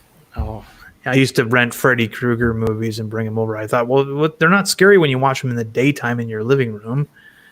He'd watch them, and then, of course, night would come, and he couldn't go to sleep. Parents would get all upset with me.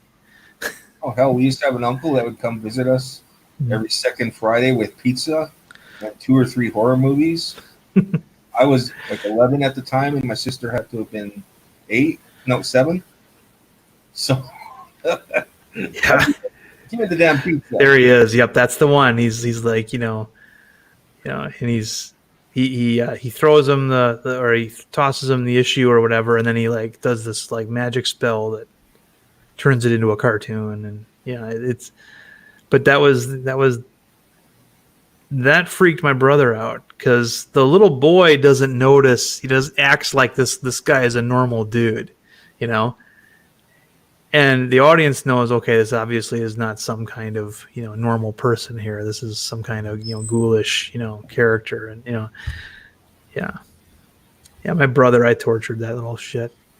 I remember he had seen a lot of horror films as a little kid, and one time I brought the original Night of the Living Dead, the black and white one, and he thought this was going to be a cakewalk, because it's an old black and white movie, right?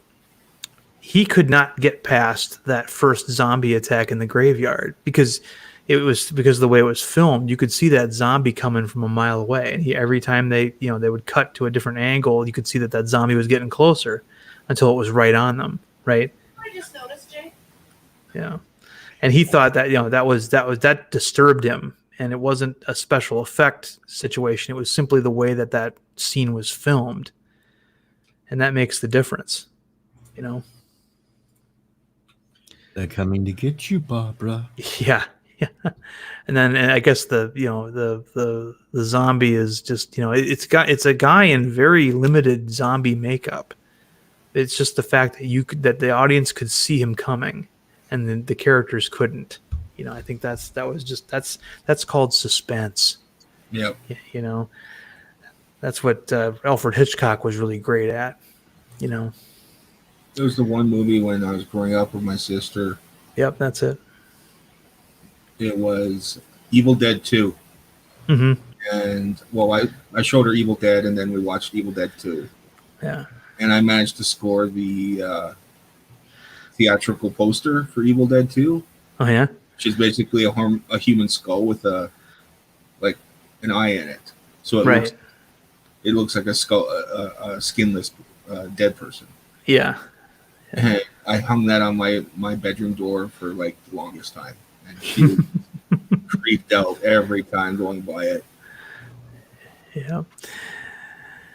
Yeah, I didn't see the Evil Dead movies until after I saw Army of Darkness, because I'd never even heard of the Evil Dead movie. What's that? basically saw it in reverse then.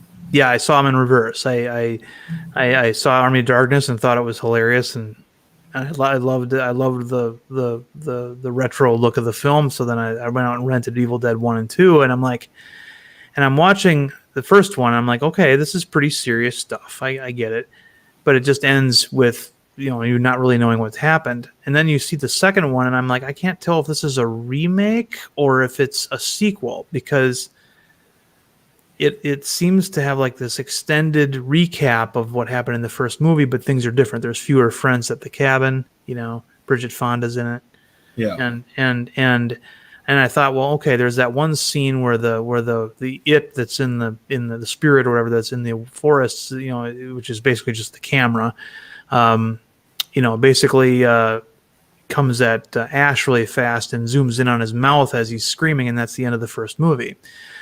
But then about 20 minutes into the second movie, that happens again, and then we see more stuff.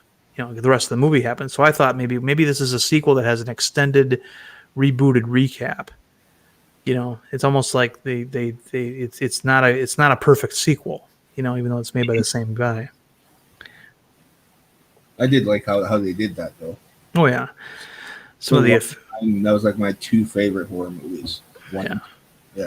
Physical effects. I mean, the zombified girl in the basement that has her eyes all blank and she's giggling at them and stuff. It's just that's some creepy stuff.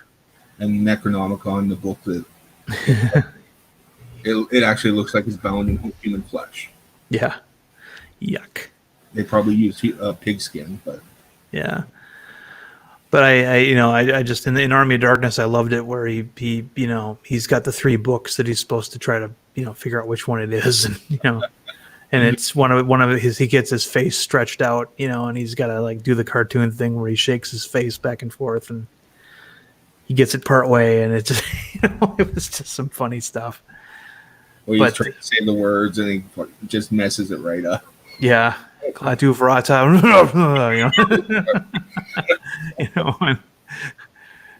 and the old man's like, "Fool! When you misspoke the words, the army of the dead awoke."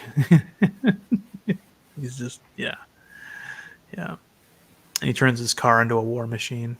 That was pretty funny stuff. But no, the Skeleton Army was something else that I liked too, because it reminded me of those what is that Ray Harryhausen stop motion Halloween special. It reminded me of Jason and the Argonauts. That too, yeah. It was like that as well. That was awesome. Yeah.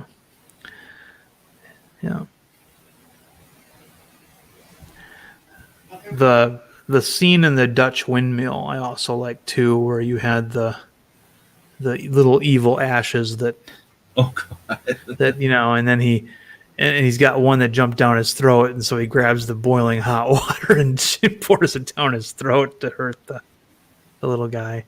One of them kick him in the nuts real hard too. Something like that, yeah. Well, the one that entered him actually ended up possessing him, or and then breaking off from his body and becoming the evil Ash. Yeah. Which is a really weird. That's like something out of a dream. You know what I mean? It didn't make any sense, but it happens anyway. Just thought that was some fun stuff. Very bad green screen. Oh, just like back then.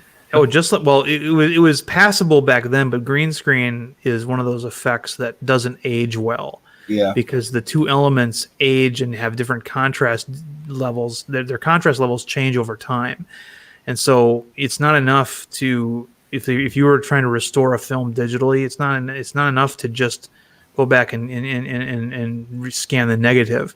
You have to actually doctor the two elements to make sure that their contrast matches. So, for example, I remember back when watching Star Wars back in the theater, and the TIE fighters flying through space looked great. But then years later, when it came to VHS, late 80s, you watched it and you could see the traveling matte, the difference in contrast. So basically the TIE fighters had these little boxes around them. Yep.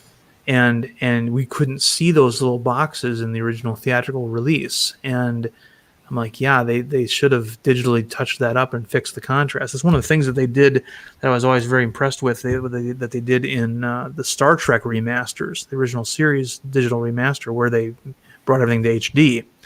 They actually worked the contrast and made it, massaged the image to make it look as good as they could make it.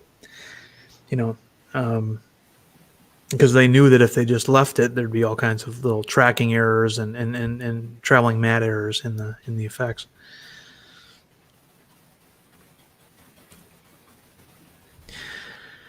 Yeah. One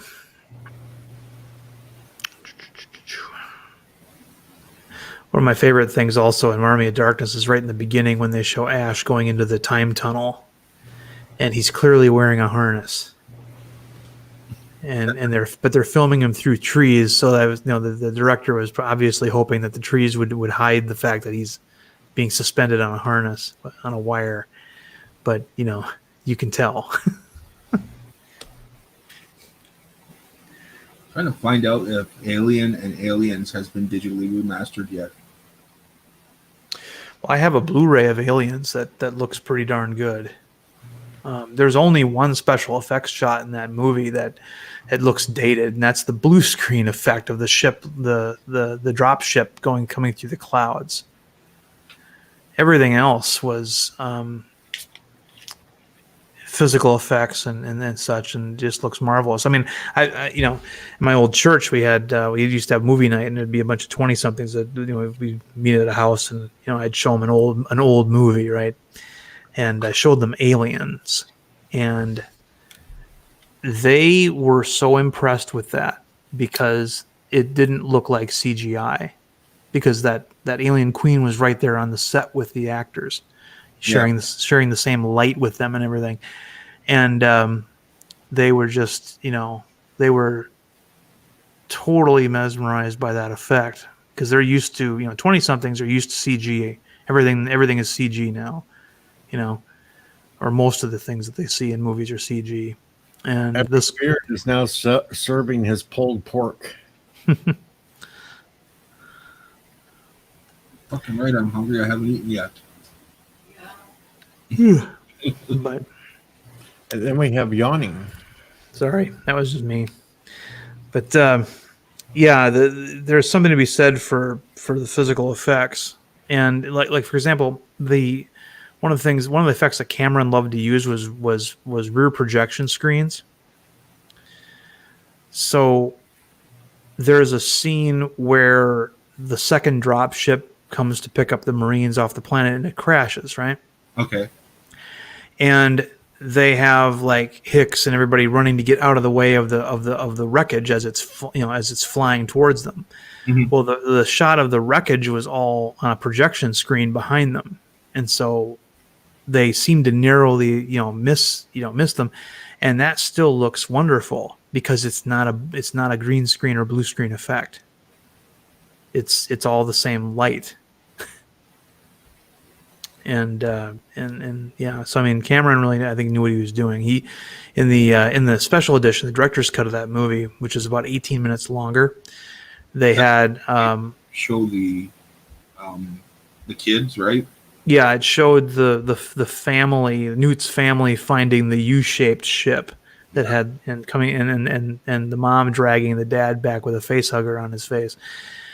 And it showed, sort of what life was like normally at that, Weyland-Yutani outpost. But one of the other things that it did is it showed Sigourney Weaver sitting what looked like in a forest or a park or something on a bench. And then somebody comes up, I think it's Burke, comes up to him, and she immediately turns off the screen that's behind her.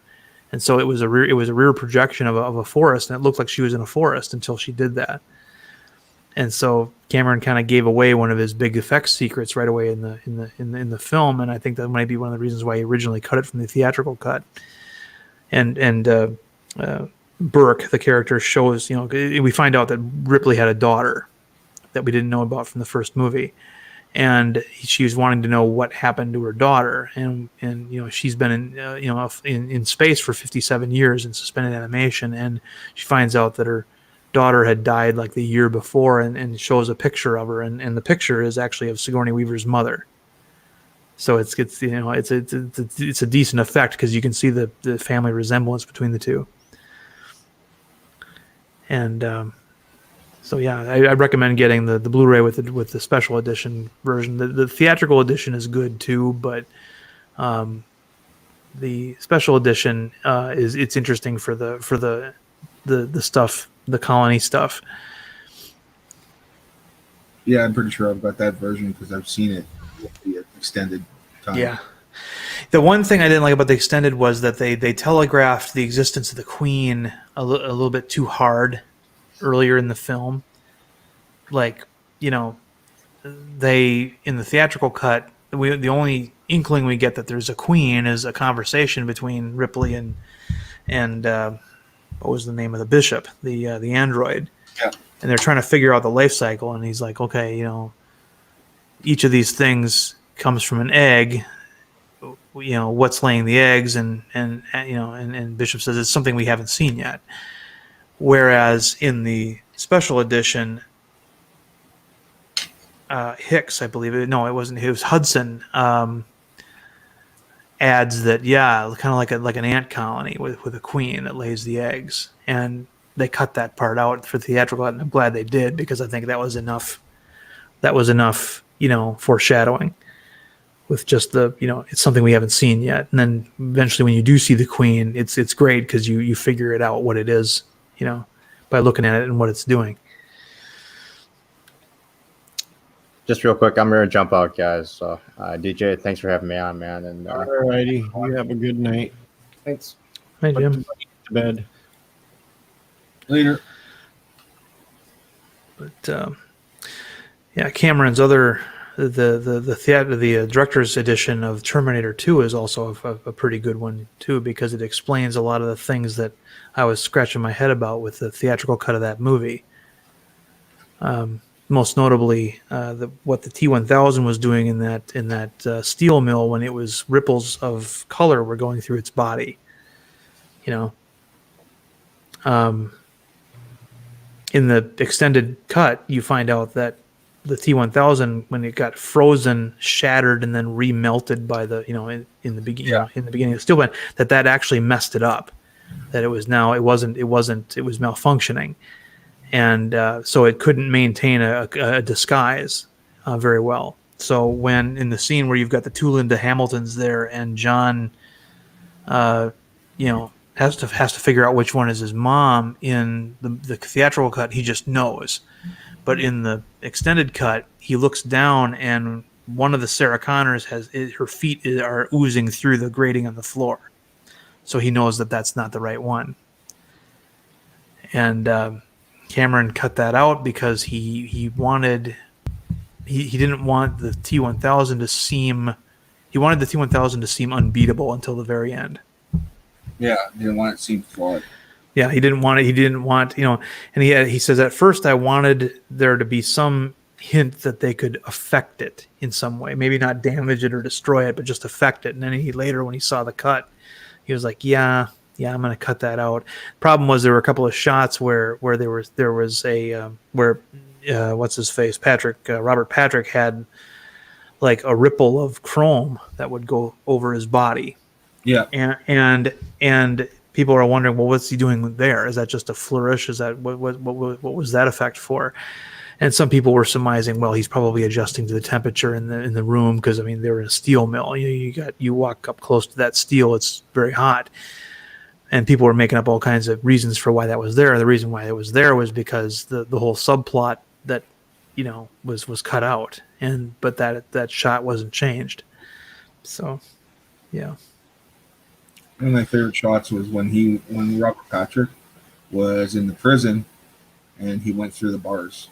Oh yeah, though we hadn't seen anything like that back then. People don't understand. CG was brand new, you know, and you know, Terminator 2 was such a bizarre thing to have this flowing liquid chrome blob essentially that could, you know, cast itself. You know. It was really neat, and 3/4 of the way through the bars, and the gun stops him. Yeah, because the gun isn't part of him. Yeah, it was, yeah.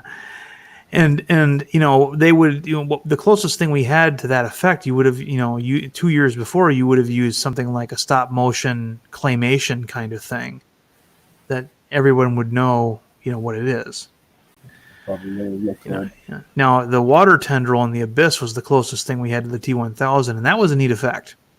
So I guess that was, you know, we had seen something like that before, the T-1000, just in another Cameron movie. But yeah, and then of course, you know, I think it was 2 years later, Jurassic Park came out, and all of a sudden that really blew the door on that tech, on that visual tech. I mean, compared to what we had seen before that, when it came to depicting dinosaurs in a movie, it was always, you know, go motion or stop motion.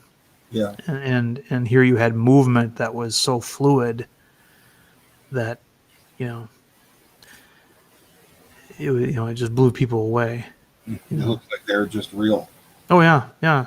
I mean, even today, I think a lot of the shots still hold up, but you know, people just have to put themselves in that position. You know, what was it like to watch where every monster movie was either a guy in a suit like a Godzilla movie or you know, some sort of maquette that was animated through stop or go motion, and to have that happen where you've got a T-Rex that's,